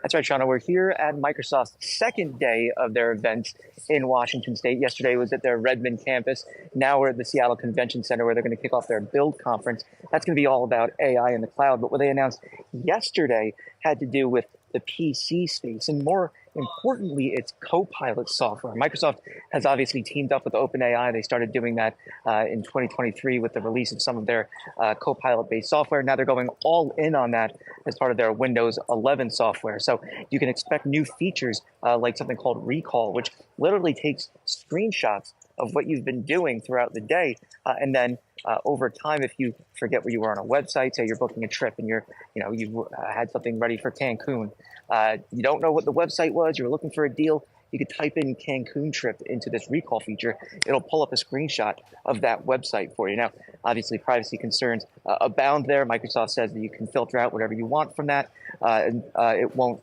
keep in certain information if you don't want it to. There's also just the general spread of Copilot across Windows overall. They said they re-architected the operating system for it. And so you're going to be able to do things like pull up a Copilot in an app and ask it how to do certain tasks. One of the more interesting features that they showed was how it works in gaming at this point. Now, you might think that that's not really a big deal for Microsoft. It is. And the other thing is it's very interactive. There's so many different things going on that they wanted to prove a point. And so they were able to say, okay, I'm in this game, Minecraft. How do I build a sword? Ask Copilot. Copilot looked at the screen, said, okay, pull open this tab.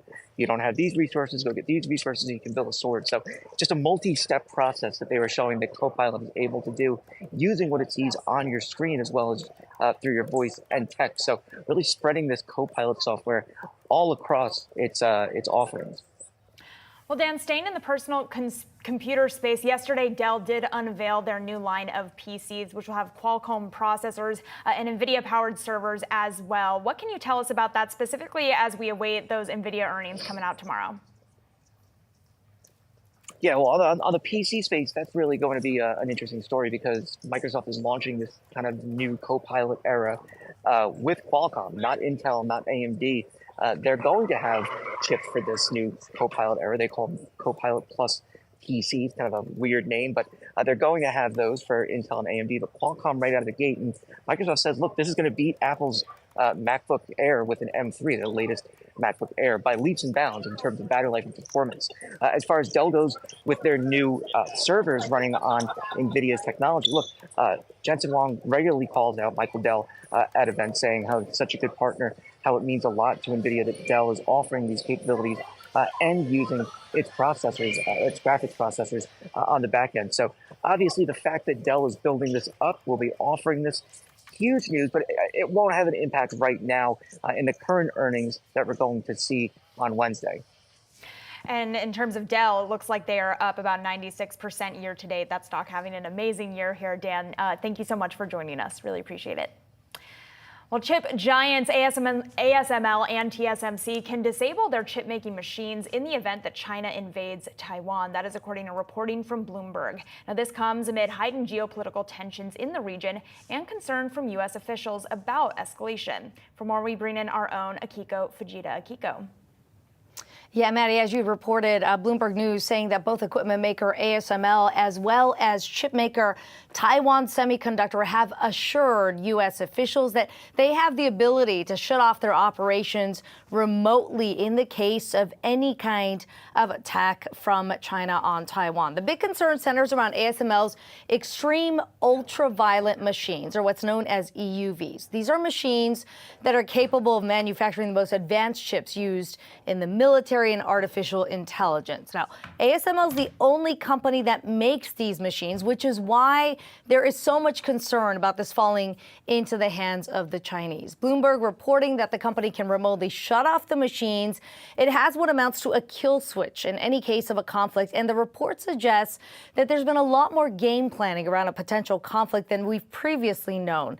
The Dutch government has reportedly run simulations with ASML on how to protect these assets in the case of a possible invasion and shared those plans with U.S. officials. Now, it's worth noting again that the reason there's been so much focus on protecting these advanced chips in Taiwan, it's because the country, specifically TSMC, manufactures nearly all of the world's most advanced chips. The U.S. has aggressively moved to block Chinese access to these chips and chip-making equipment, establishing some of the most stringent export controls. China has been pouring billions of dollars into developing its own chip-making capabilities to counter those export controls. But most experts I have spoken to say they believe China is still many years away from catching up with the likes of the U.S. and Taiwan. Now, the timing of this report, certainly we should say it is timely because Taiwan's new president yesterday was sworn in.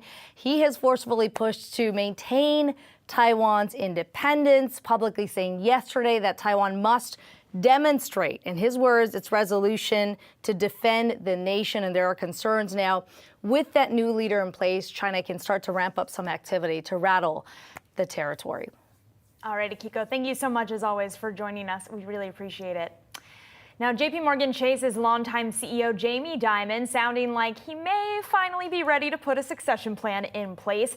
He said at the bank's investor day that his timeline isn't 5 years anymore, and they are, quote, moving people around. So what does the future look like for America's biggest bank? We've got our very own David Hollerith with us for this conversation. David, thanks so much for coming in studio with us. Obviously, this is a big deal, but he did kind of tease out, well, maybe I'll stick around as chairman. So is Jamie Dimon really going away? And if so, what does that mean for the bank? It's a good question, Maddie. I mean, I think the context is, for years, Jamie Dimon has sort of rebuffed attempts of pinning down his succession by explaining he'll be around for another 5 years. So this is sort of a definitive comment that he might not. It also lines up with 2026, which is something that we had been looking at based on his special retention awards for stock options, which expire, or at least he can exercise in July 2026. Obviously, he's a billionaire, so maybe the stock options aren't really the most important thing to him.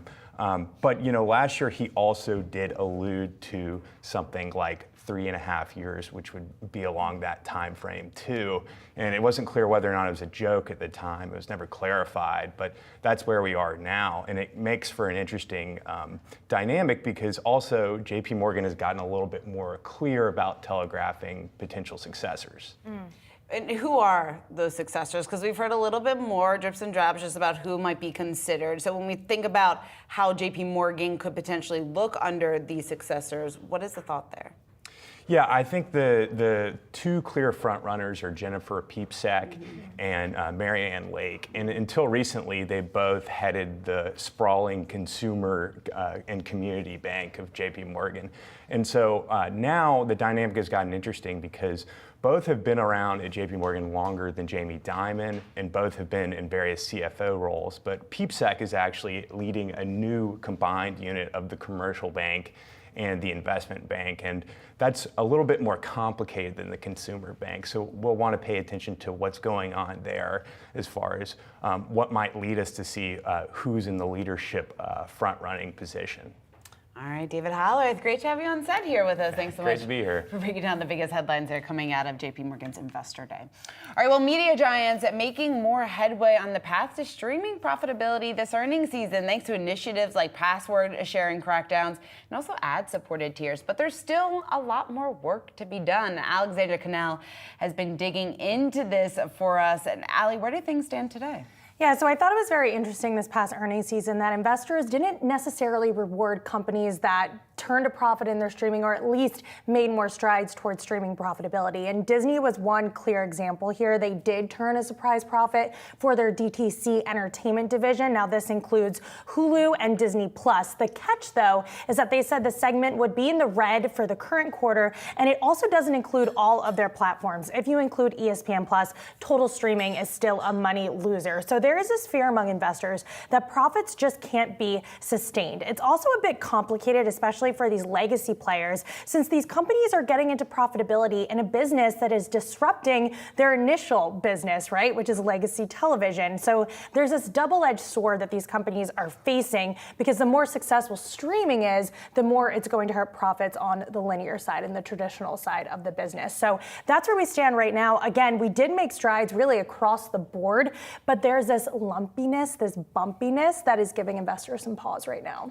How does that work for a company like Netflix? This comes to mind for me because last night I finally had to upgrade to the ad-free tier. I'd been hanging on for so long, but a show I wanted to watch, I had to upgrade. What prompted you to make the upgrade? Was it Anyone But You? Blinders? Is that weird? Okay, I heard Anyone But You. You can only do it with the ad-free plan. Well, that's interesting. Yeah, which is interesting. So they are blocking I didn't realize that they were blocking certain shows and only showing that on higher paid plans. Yeah. So is that the strategy moving forward? Or in a way, does that prevent them, like you've covered, from getting these broadcast-like margins because ads are good for sales overall? Right. I think advertising is very important, certainly when it comes to profitability. That's why we're seeing all of these platforms get into the ad-supported game. However, analysts that I've spoken with said it's pretty much impossible. We're not really ever going to see streaming reach those broadcast-like margins. I mean, these are margins that were around 40%. And just to put it in perspective, Netflix reported full year margins for 2023 at 21%.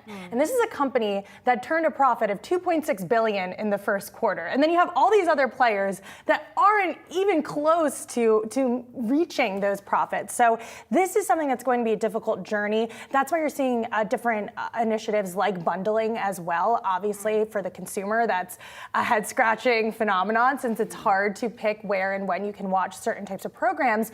But the fact that we are seeing increased bundling, the fact that we are seeing password sharing crackdowns, ad-supported tiers, this is all in a play to increase revenue and therefore increase profitability. But I don't think we are going to see those linear-like TV margins. And that's going to be a problem area down the line for a lot of these legacy companies that have relied on that business to really survive. So what really comes into play there that can help bridge the gap? That's the big question mark. Yeah, and how they're able to walk that line. All right, Alexandra Canal. Allie, thanks so much. Thank you, guys. We'll keep right here on Yahoo Finance. We got much more of your market action ahead. Stay tuned. You're watching Catalyst. It's a jam-packed hour focusing on the biggest movers and shakers on Wall Street. This is market domination, and here, every day is game day. We have 1 hour left until the market close. It's game time for investors to make their final plays. The clock is ticking, and we've got you covered with our quarter-by-quarter playbook. We're bringing you in on all the market action. With step-by-step analysis of our biggest trending tickers. And expert insight into the day's biggest headlines. We'll bring you the closing bell and get you to the finish line. This is Market Domination. Tune in daily from 3 to 4 p.m. Eastern.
All right, commodities have been on a run recently. Oil, gold, and silver taking a bit of a breather today, but this move to the upside, it has caught Wall Street's attention, it has caught investors' attention. And we've got our next guest who thinks that the great reflation trade, as he's calling it, has more room to run. So let's talk about that with Jonathan Krinsky. He is BTIG's Managing Director and Chief Market Technician. Jonathan, it's great to talk to you. So much of the focus has really been on the equity market and what we're seeing play out in the broader averages. You've got the S&P above 5,300. You've got the Dow right around 40,000, but you're seeing some opportunity in the commodity reflation trend. What are you seeing, and what does that upside look like?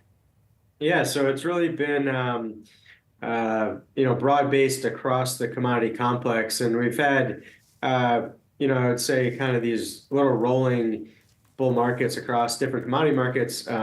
Earlier this year, crude was doing quite well. As you mentioned, that's taken a breather. But gold, silver, the precious metals, even platinum and palladium have been really working well lately. Copper is at all-time highs right now. Iron ore. So I think that the China comeback story is playing a part of that, perhaps. The Chinese equity markets are doing very well over the last few months. And really, so it ties back, our thinking here is energy equities are attractive. They've had about a 2-month pullback, consolidation, really. It's really more of a consolidation. And so it's back to an area of what looks like good support to us. So we think energy equities look timely here. The momentum in commodity land really has been in kind of the metals and mining space. So whether it's names like Freeport-McMoRan or the gold miners, those are the ones that are trending and at highs. But we think energy equities are more timely here after the consolidation. So talk to me about the catalyst for that reversal in energies. And you have a fantastic chart that we're going to try to pull, looking at kind of the levels that indicate a potential turnaround story for something like energy. What do you think is going to be the single biggest thing that investors should look at and say, that means that this is really going to break out of that level? You can see right now on your screen this chart showing the kind of range-bound trade of XLE1. But again, what would that catalyst be to kind of move past that trade? Yeah, I mean, so, it's kind of one of those things where you either are buying a little now in anticipation of that breakout. We do have some buy signals on some momentum indicators on the XLE. So you could the more aggressive approach is to buy a little now. The more conservative approach would be to wait for kind of confirmation in the form of a breakout above some prior resistance. Maybe a couple dollars higher in XLE, but it's really right now at that downtrend line from recent highs. So, I think you can do a little buying here and maybe add a little bit as it shows you strength on the move through that downtrend. Jonathan, we also got a chart that you sent over taking a look at silver. We have silver prices right around those 12-year highs. It has been outperforming gold in recent weeks. When you take a look at this chart, what does that tell you just in terms of that longer-term performance? Yeah, I mean, this is a very, very long-term base going back.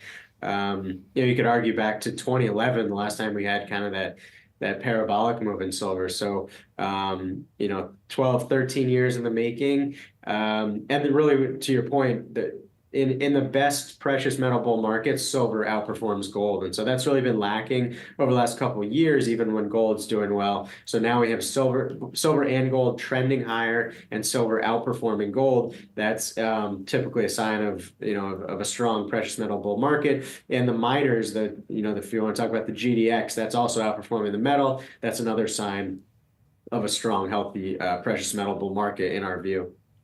Since you mentioned gold, I am curious. Obviously, gold is at record highs, but looking at gold ETFs, we are seeing some downward movement. It has picked up in the last couple of days. But what do you make of that differential there? Is that something that causes any concern for you?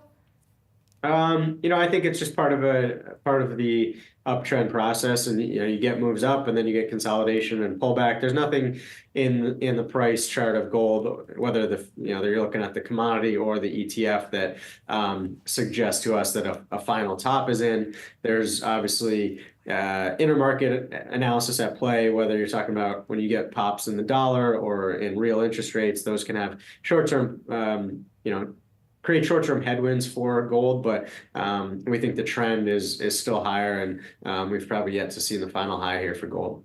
Jonathan, taking a step back and taking a look at the broader market here, you've got the S&P 500 coming off of 4 straight weeks of gains, like you pointed out in your most recent note. Lots of calls just about how much higher we could be going at this point. You are noting, though, within your recent chart, some tactical exhaustion. What do investors need to know?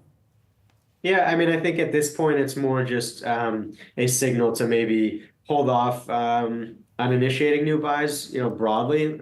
There's obviously parts we just mentioned we think are timing like energy, but I think broadly speaking, we've gone up 4 weeks in a row, made a marginal new high to that 5,300 level in the S&P.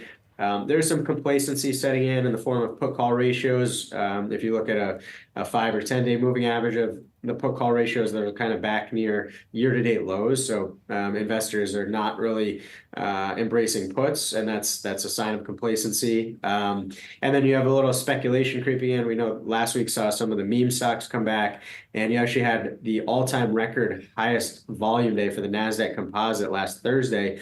A lot of that volume came in the form of sub $1 penny stocks. So that's another sign of a little bit of froth there, speculation. And so all of this just suggests a little pause. Consolidation is likely to kind of work off those signs of excess. But at this point, nothing major in the form of any sort of major pullback. I think just a consolidation. All right, Jonathan, thank you so much. We're going to have to leave it there, but really appreciate you joining us here. That was Jonathan Krinsky. He is BTIG's Managing Director and Chief Market Technician.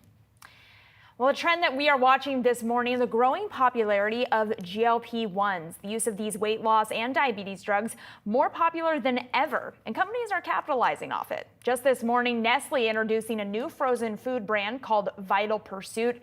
It'll consist of 12 portion-controlled meals and is intended to be a companion for GLP-1 drug users. That is according to the company. Now, also coming off of the heels of Hims and Hers yesterday announcing that they'll be selling weight loss drugs for cheaper than competitors and a lot cheaper. Some of those offerings coming up to about $199. Hims and Hers stock was up over 27% when I was looking at one point yesterday, but now we're seeing a little bit of a capitulation here. The stock down a little over 4.5%. But Shauna, it's so interesting given just the amount of demand here. Taking a look at one study showing that 43% of health plan providers are predicting a 100% growth or more in GLP-1 demand in the coming months. Yeah, and that's why so many companies are trying to position their business in order to take advantage of this trend and really capitalize on the fact that more people are likely or expected to take weight loss drugs. I mean, dig into those numbers even more. JPMorgan now predicting that obesity medication is soon going to be a $100 billion market, $100 billion market here in the not too distant future. So again, speaking to the growth rate that they expect to see, they also see about 9% of the U.S. population being on weight loss drugs by 2030. So I think when you take into account those numbers, the fact that we are expected to see this market to grow so substantially even here over the next 6 years, it's why companies like Nestle, why more and more companies are trying to position their business in order to capitalize off of this trend or off of this growing trend that we are seeing in GLP-1 drugs. And I think that this is the start of more of these consumer staples types of companies, because I think that has been one of the challenges or unknowns that have been brought up in these earnings calls here over the last couple of quarters, as we have heard more and more about GLP-1s, as we have gotten more and more data just in terms of interest in them, just what exactly that means for their business. We asked Pepsi's CFO not too long ago about any impact there. We've asked a number of these consumer staple companies about that impact. Some are starting to see people pull back just a bit. Of course, that is coupled with higher inflation, so you have to take that into account as well. But you would think more and more of these types of companies will position their products in order to market to this group that is expected to grow very, very significantly here in the coming years. Absolutely, especially for a company like Pepsi. We know that for some users of these GLP-1 drugs, sparkling beverages in particular are a really negative use case. Having said that, one potential headwind,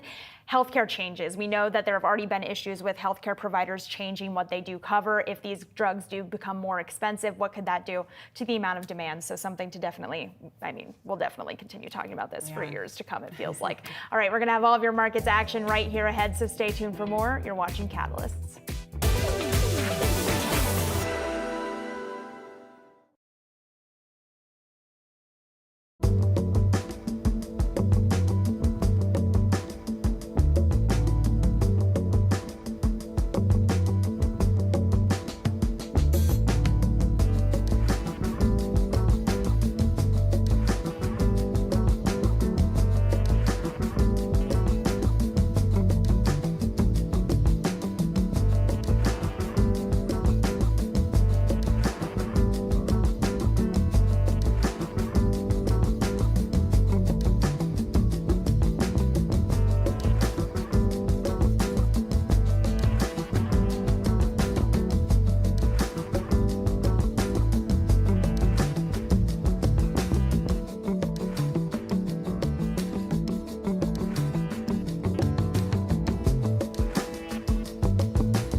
All right, Peloton shares plunging here this morning. You're looking at losses of just about 15%. The move lower coming after the company saying that it's starting to sale of a $1 billion loan offering. The company refinancing debt as it attempts to recover from a recent slump in sales. Now, this has been an ongoing story here with Peloton, just in terms of the depressed sales levels that they have seen at their company, doing everything they can to turn around the business. They also have a new CEO coming in at the helm, too. So lots of questions just about what ultimately the future looks like here for Peloton. But again, they're launching this global refinancing here for Peloton in an effort to buy back its debt, extend its loan maturities, trying to get the business some more liquidity, move in the right direction. What exactly the extent of that direction looks like, I think is what's up for debate right now. Yeah, and it sounds like the convertible bond could be available as soon as Tuesday. That's according to reporting from Bloomberg News, so not confirmed there, but that would obviously be a very quick turnaround. It also indicates that JPMorgan Chase is leading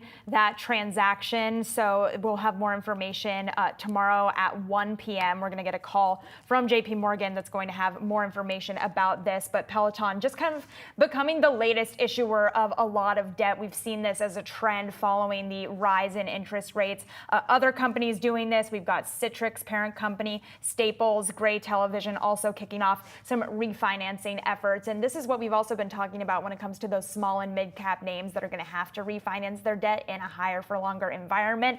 That's not going to be good for the amount of debt that they have to pay off, and that's why you're seeing the stock plummeting today. Yeah, certainly. And I think that this is a name just to keep on your radar when you talk about what exactly that future looks like here for Peloton under new leadership with Barry McCarthy stepping down. The fact that they haven't been able to boost demand for their business at a time when the macro picture has deteriorated just a bit, with consumers pulling back on spending, not buying those larger ticket purchases. And as a result, that has weighed on Peloton's business.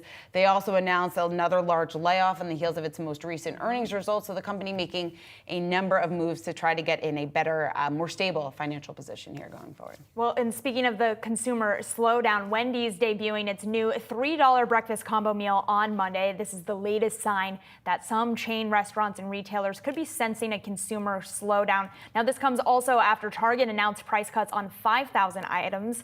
Earlier this hour, we spoke with D.A. Davidson Managing Director Michael Baker about those price cuts and what it could mean for the retail company's outlook. Is Target's reduction of prices for 5,000 items bullish or bearish for the stock? We think it's positive. I think the key right now is for them to get customers in the door and win back some traffic and win back some market share. So we think it's the right thing to do and should pay off, with positive comps later in the year. So a positive sign for the stock, but I have to wonder whether or not that's going to be true long term for a company like Target. It feels like they're in this difficult position where they're not necessarily the high-end consumer or the low end. And as we've been talking about with a lot of the economists in particular who come on our show, we are starting to see signs that we're in a K-shaped recovery. So like the letter K, you got one end going up, one end going down. Where does Target fall if that is the economic situation that we're in? And where do some of these other names fall? A Wendy's and McDonald's may be benefiting from some consumers trading down. Maybe they're capitalizing off of that with something like this $3 combo meal. But where do these middle tier retailers play? Yeah, and I think more and more retailers are coming around to the fact that inflation likely is going to remain sticky from these levels. Yes, it has eased quite a bit off of the peak levels that we saw not too long ago. So that, of course, is good news here for many of these retailers. But when you take a look at the performance of Target overall and you compare it to what we have seen in Walmart, Target is more exposed to the consumer discretionary spend, which is why it has been under more pressure than its rival Walmart. Walmart much more exposed to staples there, so it's been able to weather what has been a tougher macro picture now for quite some time. Also, they are really buying in. They're luring some of these larger, the higher income consumers are starting to trade down to Walmart. That is a trend that will be interesting. What we hear from Cornell tomorrow just about whether or not that is also a trend here at Target that they are seeing. But again, the consumer is weakening. Not exactly anything new when you take a look at these earnings reports that we're getting out, also squaring that with the recent econ data or sentiment data that we have been getting out. Consumer sentiment most recently falling. Many consumers there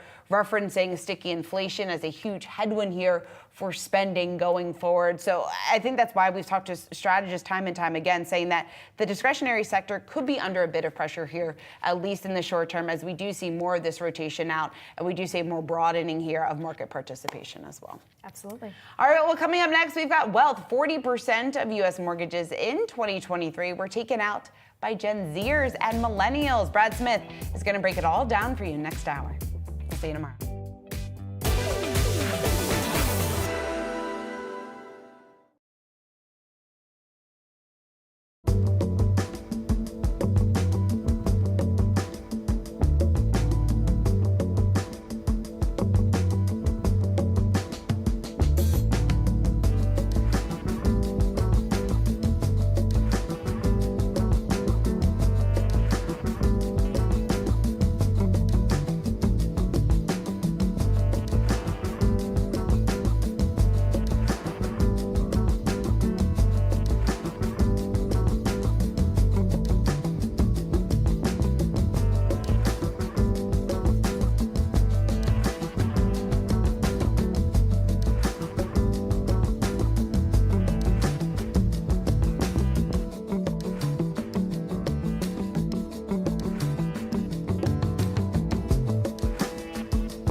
Welcome to Wealth, everyone. I'm Brad Smith, and this is Yahoo Finance's guide to building your financial footprint.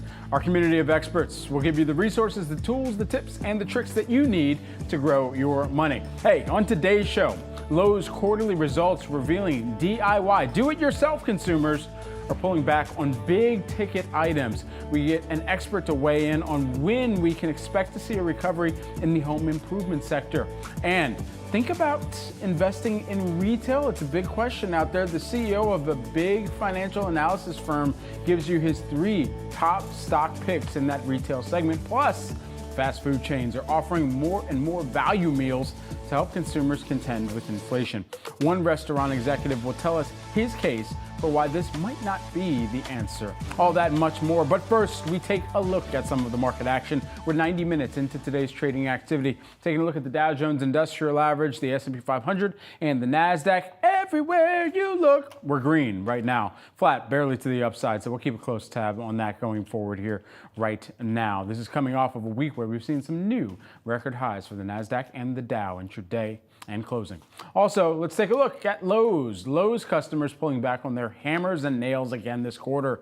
The home improvement retailer saw consumers cutting back their visits and spending less when they go. But our next guest sees the tides turning as the housing market starts to recover. And for more, I'm joined by Abby Will, who is the Senior Research Associate at the Joint Center for Housing Studies of Harvard University. Great to have you here with us, Abby, to kick off this conversation. First and foremost, you think about results and the trend of what we're seeing from even companies like Lowe's coming out and talking about the DIY consumer. What does that really spell out on a more broad macro scale from your perspective? Right. So our current projections indicate that spending on renovations and repairs in the U.S. will soften moderately this year, down 6.6% from our estimated spend of $463 billion in 2023, down to $451 billion in 2024. So I think this certainly lines up with what we've been seeing in the retail sales sector, the hardware store sales. Homeowners have been pinched by high costs, certainly inflation, as high as it's been across the economy. More broadly, it's been even more extreme in building materials, in costs of skilled labor. And I think homeowners are reacting to that this year. We are anticipating that the market may be bottoming out this year, right? That's certainly what our current projections show, that we'll bottom out kind of in the second half of this year and start to actually head towards recovery into early next year. Certainly. And so that considered, Abby, when we're thinking about either the remodel projects or the kind of rental markets that even is keeping a lot of people locked in at this point because they're priced out of getting into a good interest rate or getting a home, or the supply, and that's an issue. I mean, there's so many different factors. What's having the most outsized effect from your perspective and from your study here? So we do see that this softening in spending and home improvement and repair spending is partly driven by the ongoing weakness in the housing market, right? Those high mortgage rates preventing folks from buying, from moving. And it is the weakness in existing home sales that is really a big factor in our forecast for softer spending this year. A lot of remodeling does tend to happen around the time of a sale. Folks might do some work in advance of putting their home on the market. But in particular, recent home buyers typically spend considerably more for home improvements. So like on average, a recent home buyer in the first several years after purchase are spending 30% more for home improvements than homeowners who've been in their homes for longer. And so I think certainly that decline in home sales that we've seen over this past year into this year is hurting the market overall. Does a pullback in some of the DIY projects signal to you perhaps where consumers or where potential home buyers are also saying, you know what, we're just going to start to save up a little bit more instead of putting more into what we currently own right now? If we start to save up, then perhaps we'll be best positioned to capitalize on what's going to be a perhaps heavy bidding period once rates do become more favorable as well. Yeah, absolutely. And what we do see, during kind of times of a softer market, housing market, remodeling market, is that homeowners do shift their spending, the composition of their spending. So it shifts from being relatively more focused on the discretionary projects, the types of projects that homeowners love to do, the kitchen and bath remodels, the room additions, to really focusing more on what needs to be done, right? The need to do projects, we call them replacement projects, roofing, window, siding, systems and equipment, all of the work that can only be put off for so long before it just really becomes necessary. And those projects, homeowners will continue to spend for them. They really need to, especially considering our very old and aging housing stock, right? So fully half of homeowners today are living in homes that are at least 40 years old. And so, that alone, I think is really helping to drive a lot of the replacement spending that has been happening and that we continue to expect this year too. Certainly. And so what are the DIY projects that still make sense for people to do in order to get the best return on that investment? Yeah, and DIY, I think a lot of projects that are done DIY often are more in the discretionary realm. I'm certainly, if a homeowner feels they have the skills to do some of those replacement projects, but not a lot of DIY roofing replacements, for example. It's just not a popular project there.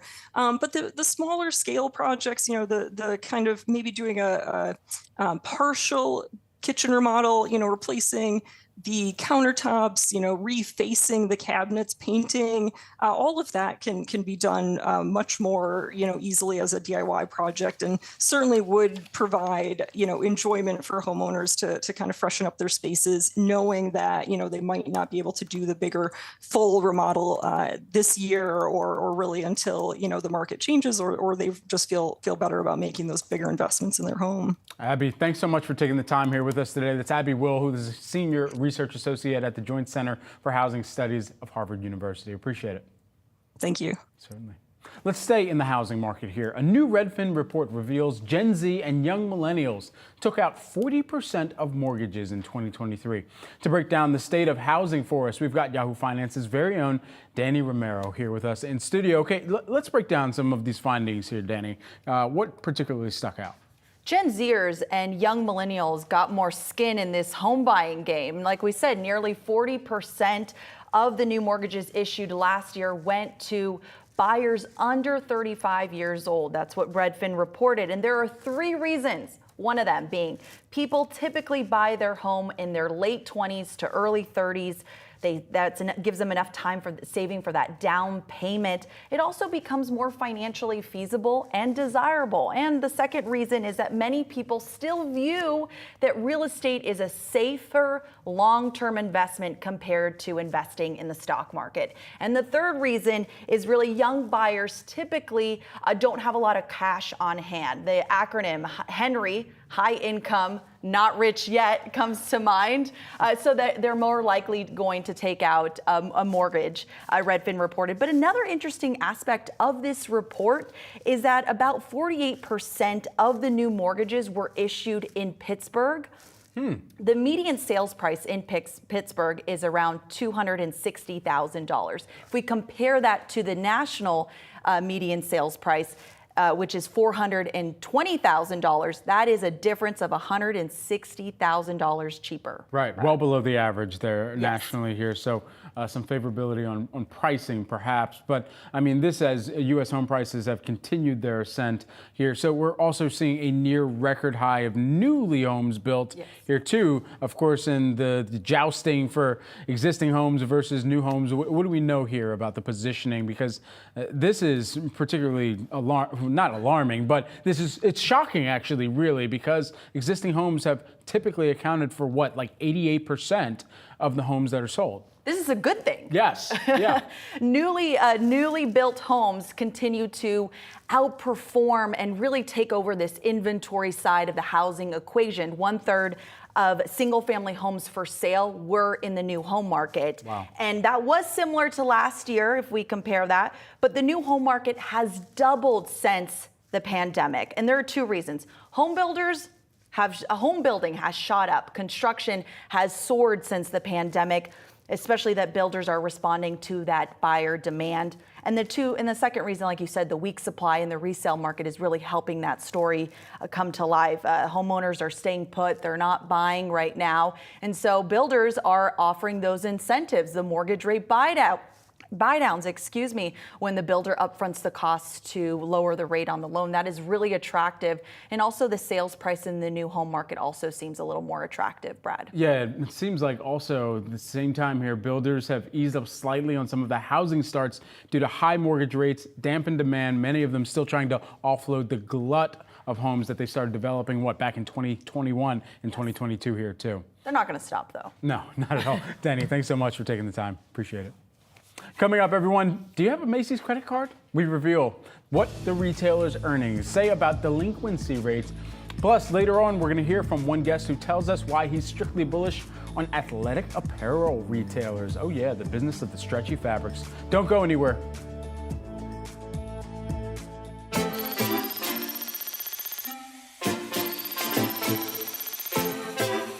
Just do it.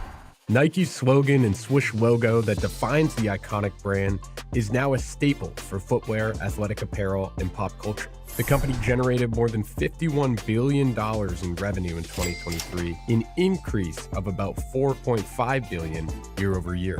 Let's take a closer look at Nike's biggest moments with Beyond the Ticker, which charts its path to becoming a global icon. Nike was originally founded as Blue Ribbon Sports by Phil Knight and Bill Bowerman on January 25th, 1964. The company was renamed Nike in 1971 and began using the swoosh logo created by Portland State University student Carolyn Davis, who sold Nike the logo for just $35. On December 2nd, 1980, Nike went public via initial public offering on the Nasdaq at $22 per share. In 1984, the company signed Michael Jordan, launching the Air Jordan series. Within the first 2 months of the shoe's release, Nike sold $70 million worth of Air Jordans. In 1997, Nike spun the Jordan brand into its own division featuring the Jumpman logo. In 2004, Nike acquired rival Converse for $309 million. Later that year, Phil Knight stepped down as CEO and president of Nike, but continued his chairman role. In 2012, Nike became the official supplier for NFL apparel.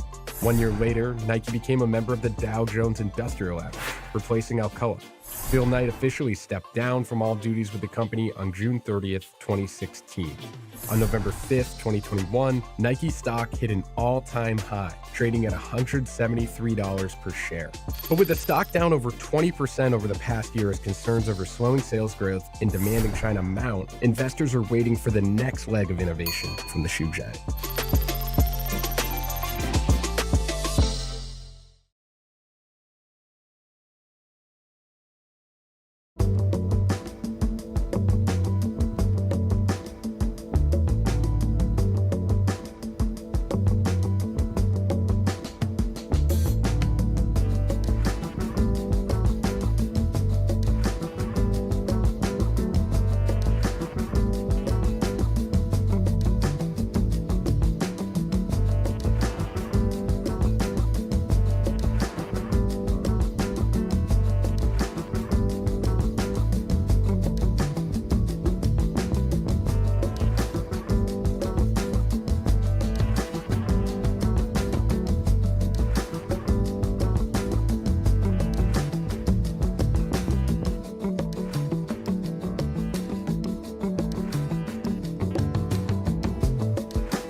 Macy's is out with its first quarter earnings report, and one big takeaway: more consumers with Macy's credit cards are falling behind on their payments. Joining me now in studios with the details is my morning brief co-anchor, Shauna Smith. Okay, you've been diving into this one, huh? I've been diving into this one ever since you and I were on air not too long ago. And let's talk about what we learned from Macy's here this quarter, because when you take a look at their credit card revenue, we did see a drop in terms of what we saw a year ago. So credit card revenues net declined by $45 million, falling down to $117 million. Why are we seeing this decline? Well, it's because of a weakening consumer. Within this report, Macy's saying that this decline was attributable to the impact of expected higher delinquency rates, a trend that we've seen here from a number of retailers here in recent quarters, and also net credit card losses within the portfolio. And this is also consistent with the data that we are seeing even outside of earnings. When you take a look at the recent numbers that we're getting here from the New York Fed, they're saying that credit card delinquencies on a year-over-year basis, that change was falling by about 8.9% as we do see, rising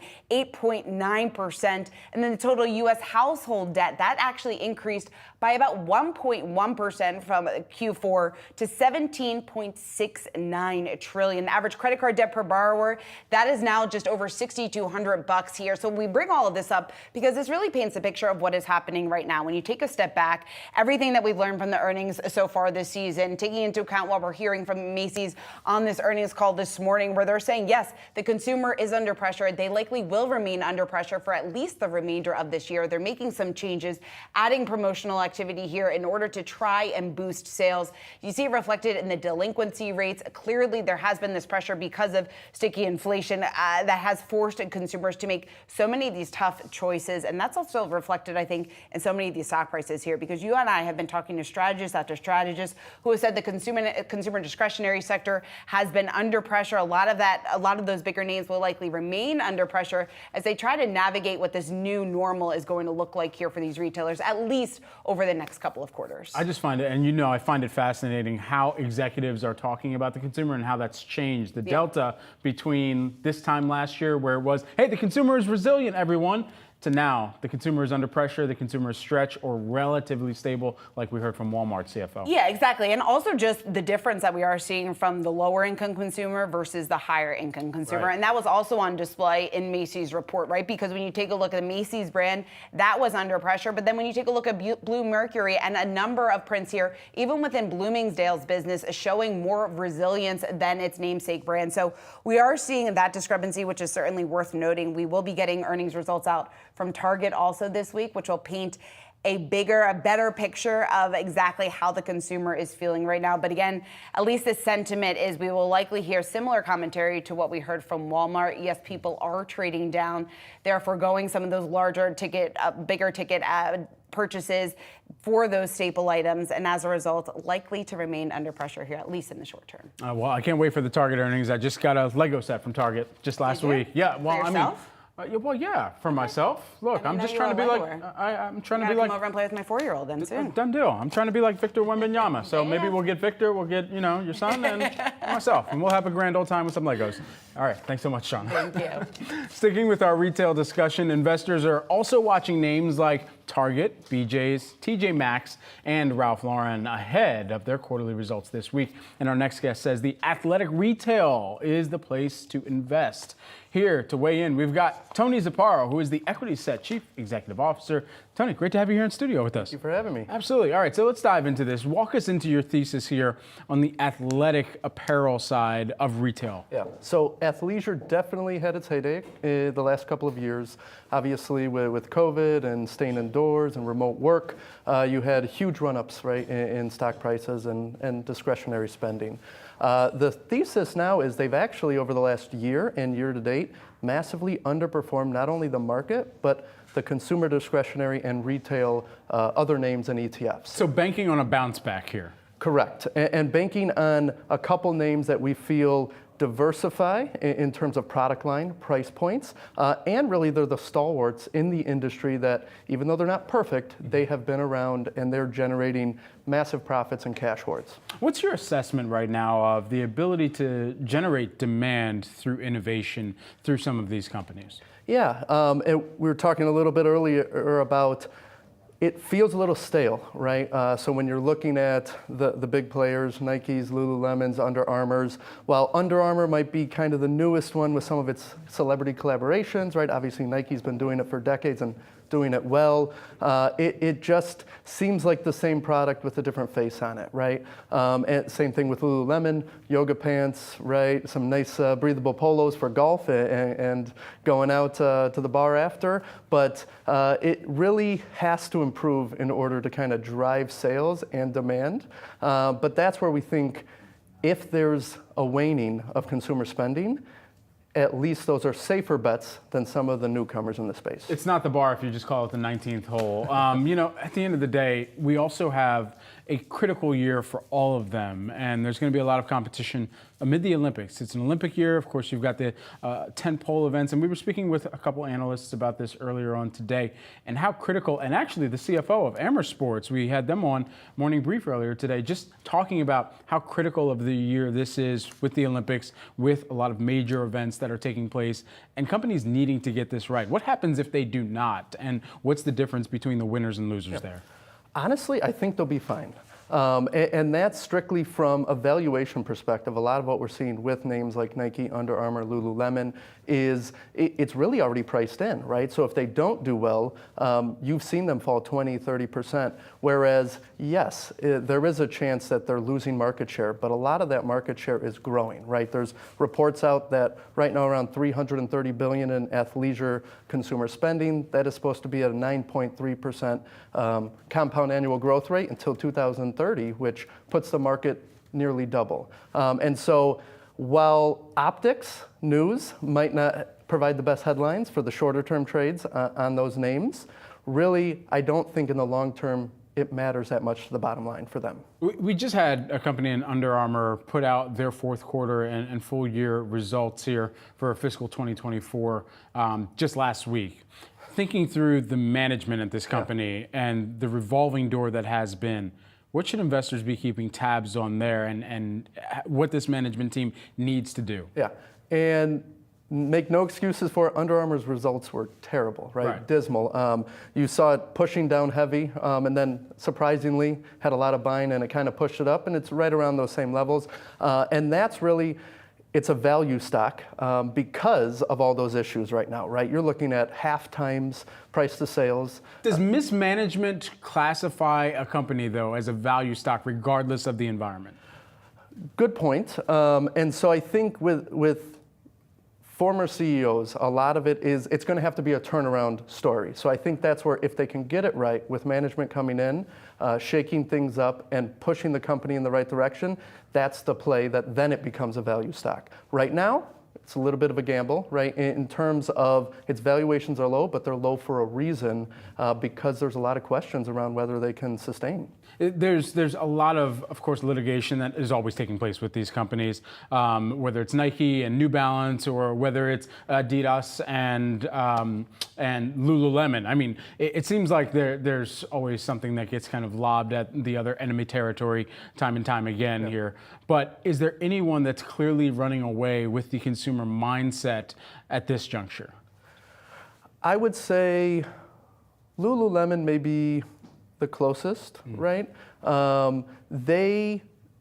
Nike's had a lot of bad press and issues come up with supply chains, international markets shrinking. They've been around for a while, right? Kind of that bodes well for where they're in their business cycle. Under Armour, we know of their issues. Lululemon's the one that they haven't really made any major moves. And so I think that's where they have the cash. They're having the growth in order to reinvest in something big.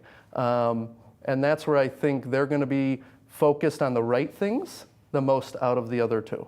All right, Tony Zabaro, who is the Equity Set CEO, joining us here on set, all the way from Chicago. Thanks so much for taking the time. Thanks for having me. Absolutely.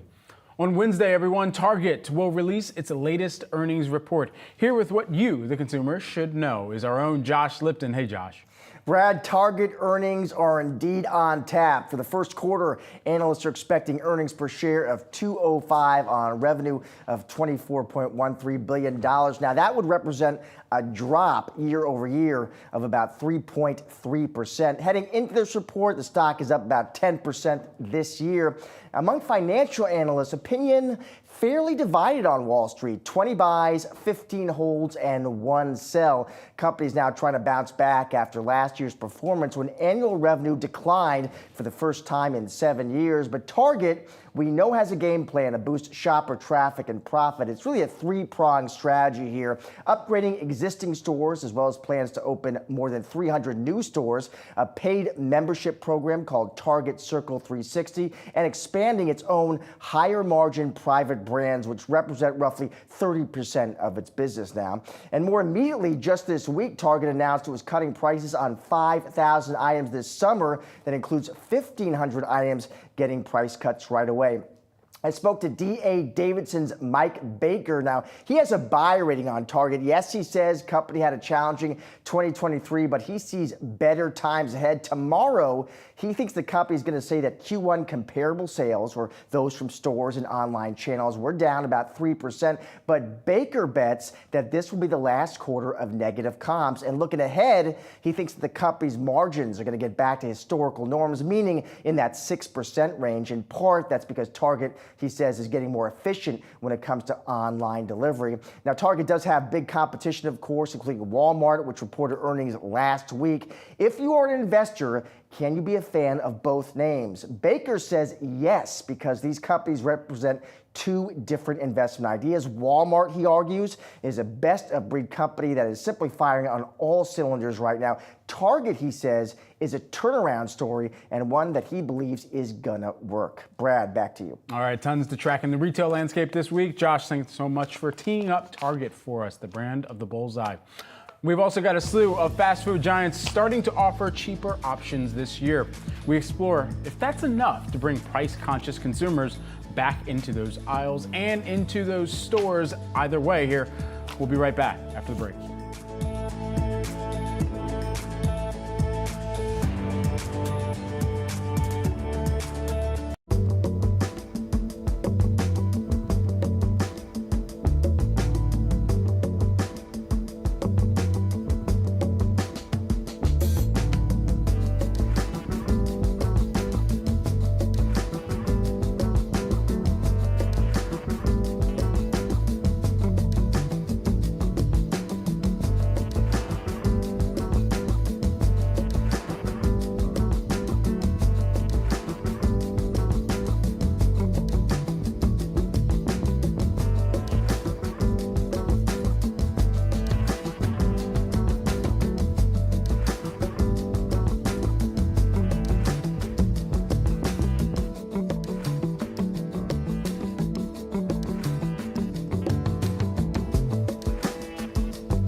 Wendy's is now offering a $3 breakfast combination meal. The deal includes potatoes, your choice of either bacon or a bacon, egg, and cheese, or English muffin, or a sausage, egg, and cheese English muffin, all for 3 big ones. And this isn't the first fast food giant to offer a value meal. McDonald's and Taco Bell, they are also been unveiling cheaper items so far this year. This comes as fast food chains are grappling with a more price-conscious consumer.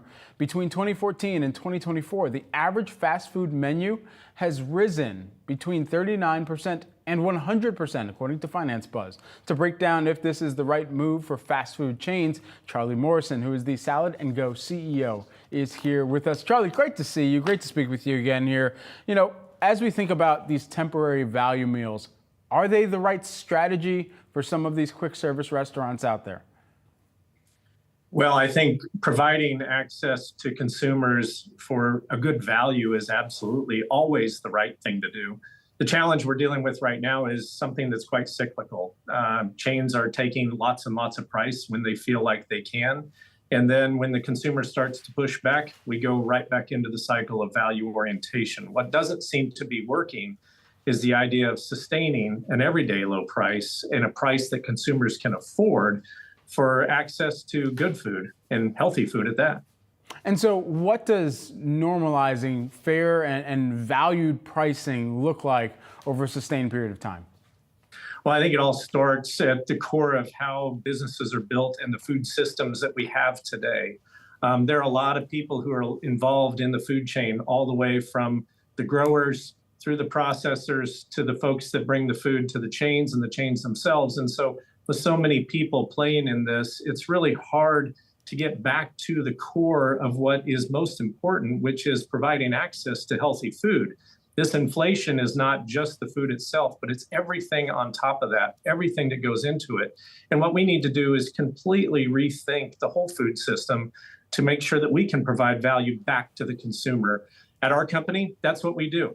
We've built the food chain from the bottom up. We've gone straight to the growers to bring great value to a consumer without having to discount as a means to take a little bit of the heat off from these really high prices. What is the biggest delta that the food system needs in order to sustain value? I mean, is it more farmers? Is it more vertical farming? What is the thing that CEOs like yourself would like to see more of, either on a regulatory perspective or even just from a supply and production perspective? Well, I've been in this business now for roughly 30 years. And over that time, a good example, you brought up farming, the price of corn really hasn't changed over that entire period of time. It's highly subsidized, of course. But if you follow the consumer price index over those years, it should be much, much higher. What we're doing is the farmers are the ones that are struggling, quite frankly. They don't make a lot of money in this process. Where the real money is made is throughout the rest of the food system. At our chain, what we've done at Salad & Go is to start to really rebuild the process. We start by going vertical. We own all of the processes in between the farm to our fork and the salad that you eat. And in doing that, we're able to return that back to the consumer in the form of a very low price. We offer a 48-ounce bowl with salad and protein for under $7. That's unheard of in today's economy, either in fast food or fast casual food, especially for a healthy option. And so I think it can be done, but it's going to require us to retool everything to do it right. Are there considerable shifts that you're seeing right now in the consumer appetite? And I know that you and I have talked collectively with our team here about GLP-1s and the impact on tastes and appetites. But if you're noticing anything among the people that are still coming in and buying lunches or buying dinner or buying breakfast even, where that largest shift is right now and how that kind of throws a wrench in the way that CEOs like yourself may have thought historically about this industry? Well, we have talked about the GLP-1s and other options. I mean, people are looking for ways to adopt and sustain a much more health-focused diet and lifestyle. It's very expensive to do that. Today, people would probably have to pay somewhere around $100 a week just to have a fresh salad for lunch. We think that's unacceptable. But until we really rethink and retool the food system, we're going to be plagued with this challenge. And we're going to go through these cycles where we have high prices and price increases when consumers are willing to tolerate that, followed by value orientation cycles like we're going to go into right now. I've seen it happen year in and year out. It's natural in this business. We've got to break that cycle. And I think the only way to do it is to really take a hold of the entire supply chain and rebuild it so that we can get consumers closer to the actual raw commodity itself, the product, and eliminate some of that unnecessary cost in the system and transfer that back to them in the form of something they can afford to eat and still eat nutritiously and healthy for a long time to come. Just lastly, while we have you here, and just to pick up on what you just mentioned here, because people hear rebuilding the supply chain, and that sounds very daunting. What does that look like if activated? Well, it takes a lot of capital, and today's investors is challenged by a significant capital investment to do that. But if you're going to do it right, rather than wait until your chain is scaled and very large, we're actually going against and disrupting the norm and building that capital investment into our chain in the early stages. It's usually something that people will challenge, but quite frankly, we think it's the right way to build a business. There are a lot of companies who have done this over the years, the likes of Amazon and Costco and others, provide an everyday great value to consumers, but they put a lot of capital investment to do it right. And that's how we're approaching it here. Charlie Morrison, Salad and Go CEO. Great to see you again, and thanks so much for hopping on with us. Thank you. Absolutely. Well, if you've been shocked by your grocery bill in the last year or so, you're not the only one. A new report from the Urban Institute finds that many families relied on credit and savings to meet their food needs in 2023. 3.5% of adults used Buy Now, Pay Later for their groceries, and 37% of those who used BNPL reported missing payments on those loans. Even more shocking, nearly 1 in 5 adults paid for their groceries with savings that they didn't intend to use for everyday living expenses.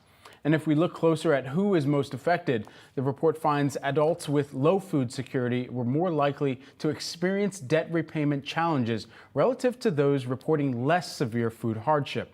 Within the food service landscape, we're seeing many fast food chains try to address the pinched wallets of consumers by offering value meals. Wendy's offering a $3 breakfast combo meal. And then McDonald's is running a 1-month deal beginning this summer for a $5 meal. And Taco Bell, they've also uncloaked a new value meal of their own. So even as promotional offerings are being introduced from fast food and quick service restaurants, top brass at some of the nation's largest retailers are still monitoring the health of consumers across drive-thrus and grocery aisles. Walmart CFO John David Rainey telling Yahoo Finance the consumer has been relatively consistent, adding later, we see that wallets are still stretched and they're looking for value right now. Much more on wealth after the break, everyone. You're watching Yahoo Finance.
A new Bank of America report finds more Americans today feel financially well than a year ago, but the majority still have concerns about the cost of living increases.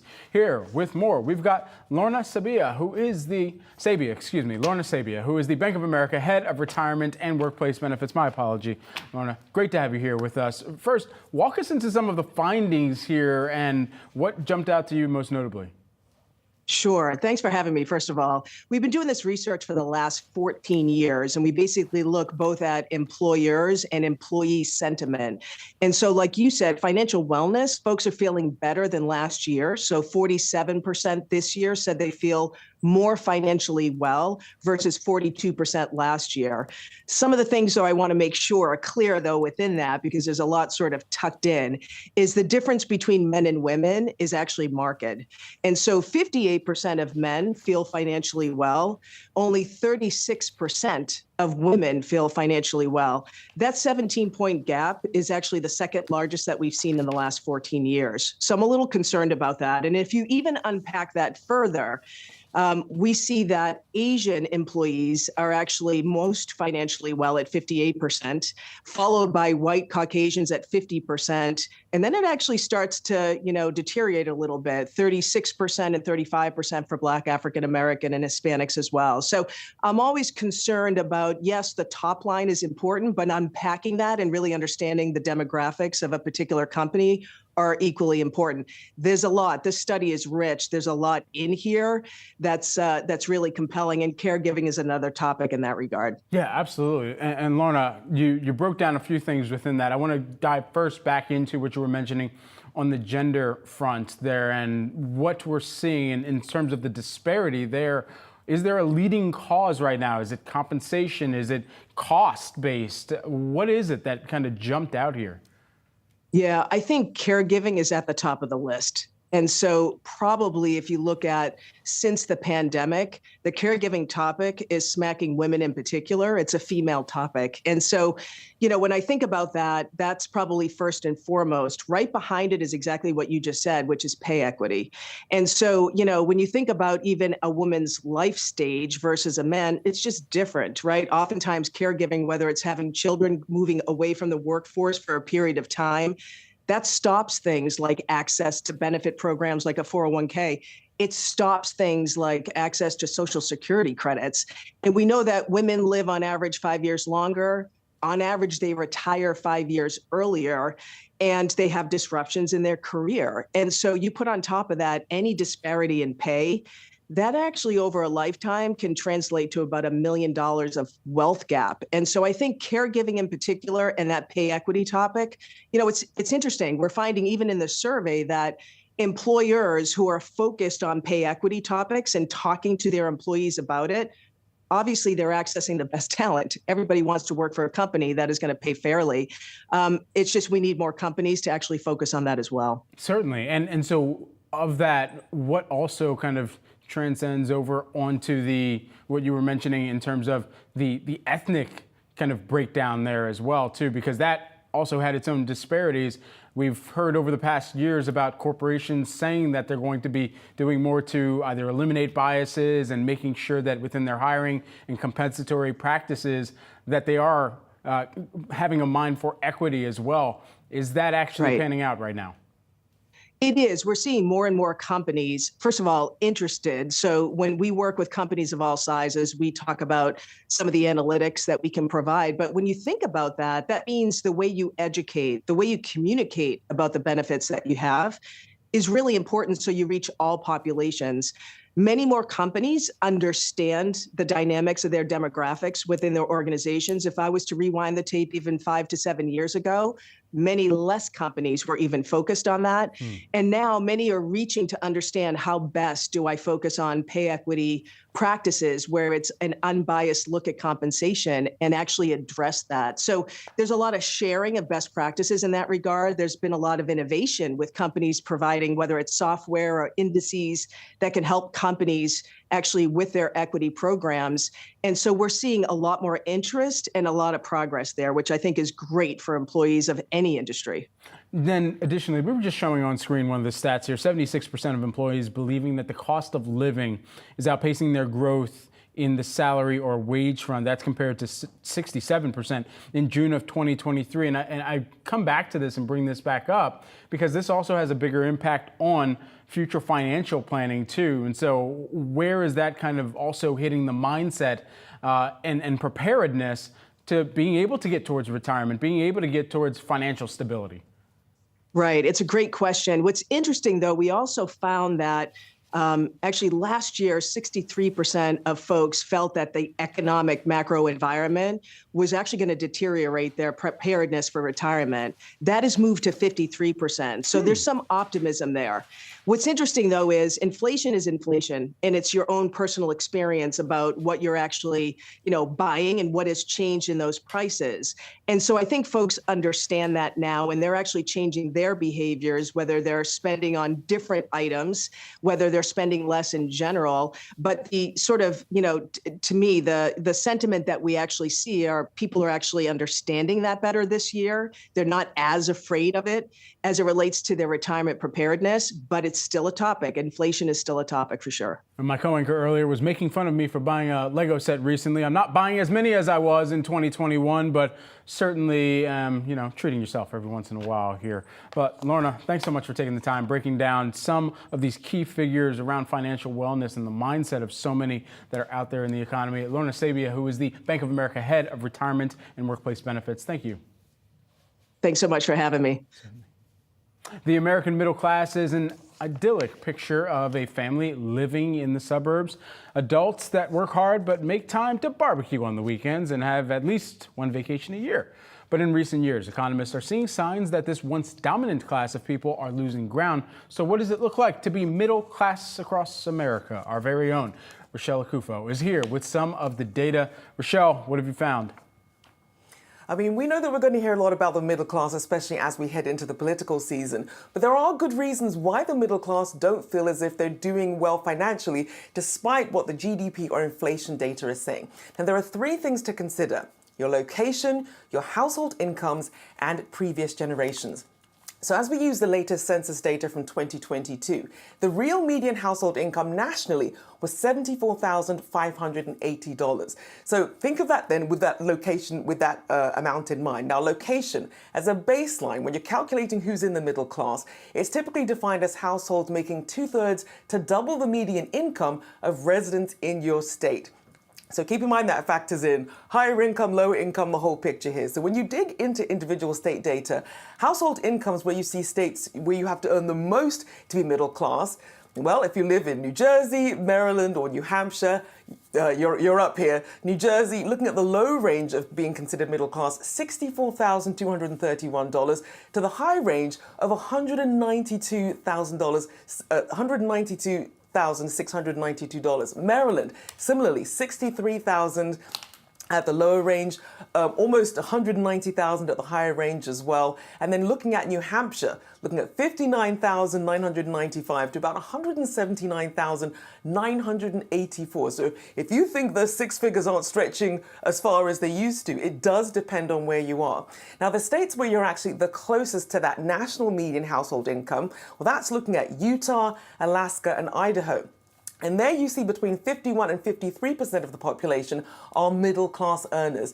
Now, the South as a region have the lowest median household incomes, with the majority of the middle-class range there looking at the middle to high 50,000. So when you think of that range of where the high 50,000s in the South versus being close to $200,000 in Maryland, New Jersey, and New Hampshire, that is why if you're, especially in those states, you're really feeling the pinch more. You're not feeling like you're in the middle class. Yeah, absolutely, Rochelle. So how have previous generations fared? And I feel like I know where this is going. I mean, you always hear those anecdotal stories where, you used to be able to buy, a can of Coca-Cola for a nickel. Those times are long gone. And I mean, Pew Research data shows that the size of the middle class has actually been shrinking steadily since the 1970s and at a faster pace than upper income households have been growing. And then when you compare previous generations in the US versus other countries, according to the OECD, each new generation in the US has been even less likely to join the middle class than other OECD member countries, which tend to be these higher earning economies and do include the US. And then when you factor in other ways that we compare our lifestyles on social media without knowing the debt and the financial strains behind the scenes, while you're struggling to pay for groceries, that alone, you can't even feel like you can treat yourself. These are some of the reasons why all the economic gains that you hear about, people aren't feeling them to the same degree in every state, Brad. Finger snaps for that one, absolutely. Don't compare yourself to someone else on social media. You don't know exactly what's going on behind the lens as well here. Rochelle, thanks so much for taking the time. Appreciate it. You're welcome. We've got much more on wealth after the break. You're watching Yahoo Finance, everyone.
Cryptocurrencies have been on the rise over the past 24 hours amid speculation that the SEC may soon approve Ether exchange-traded funds, or ETFs for short. For more on why this could be good for your crypto portfolio is Yahoo Finance contributor Ross Mack. Ross, take it away. Brad, thanks for having me. Listen, when it's all said and done, this is great overall for the industry, right? We're talking about it's going to make it a lot safer. Obviously, it's more regulated, but not only that, right? It's actually making it more accessible for the average investor, right? We're not talking about having to go open up another account. We're not talking about having to go get a digital wallet or even a ledger. Now, we don't want to confuse people about should you self-custodian and actually hold your assets, put it on a ledger. We're also talking about making the overall asset class a lot more legitimate. Right now, regulatory bodies are actually getting involved. What does that do? It actually gets us past that dark cloud from the Sam Bankman-Fried era and a lot of other, unfortunate instances that we may have had, right? We're talking about bringing big asset managers into the space, whether we're talking about Fidelity or BlackRock, right? I think that form of legitimacy is going to bring some level of stability to the overall market. And we also have improved liquidity, right? I think that when you have these big long-only asset managers, we may not, and obviously I don't know, I don't have a crystal ball, but I don't think that we're going to see those big 40, 50% swings in a month that we once saw in the past. And when it comes to, the rumor, when it comes to Ethereum now being approved of actually having a spot Ethereum ETF, that's phenomenal for the overall Ethereum asset class, as well as all the people that have been champions of Ethereum for quite some time. Because if we look at history and we look at actually what happened with Bitcoin and all the rumors of the 11 ETFs being approved, well, guess what? Bitcoin actually rallied well leading up to that point. And I think that this is obviously a buy the rumor, sell the news kind of thing, where I think that, over the course of the next month or so, we should potentially see Ethereum outpace some of the other cryptocurrencies. Ross, thanks so much. Keeping close tabs on some of the latest crypto ETFs to be discussed and potentially getting some green lights here. Thanks so much. My guy. Let's do a final check of the markets here and check on some other areas that are in the green. The Dow, the S&P 500, and the Nasdaq all holding on to gains. The Nasdaq by the hair of its chinny chin chin. We'll see where it closes at on the day. That does it, though, for Wealth for this 11 to 12 a.m. hour. I'm Brad Smith. Thanks so much for watching. You can stay tuned for Market Domination. That's coming up at 3 p.m. with Julie Hyman and Josh Lipton. You don't want to miss it.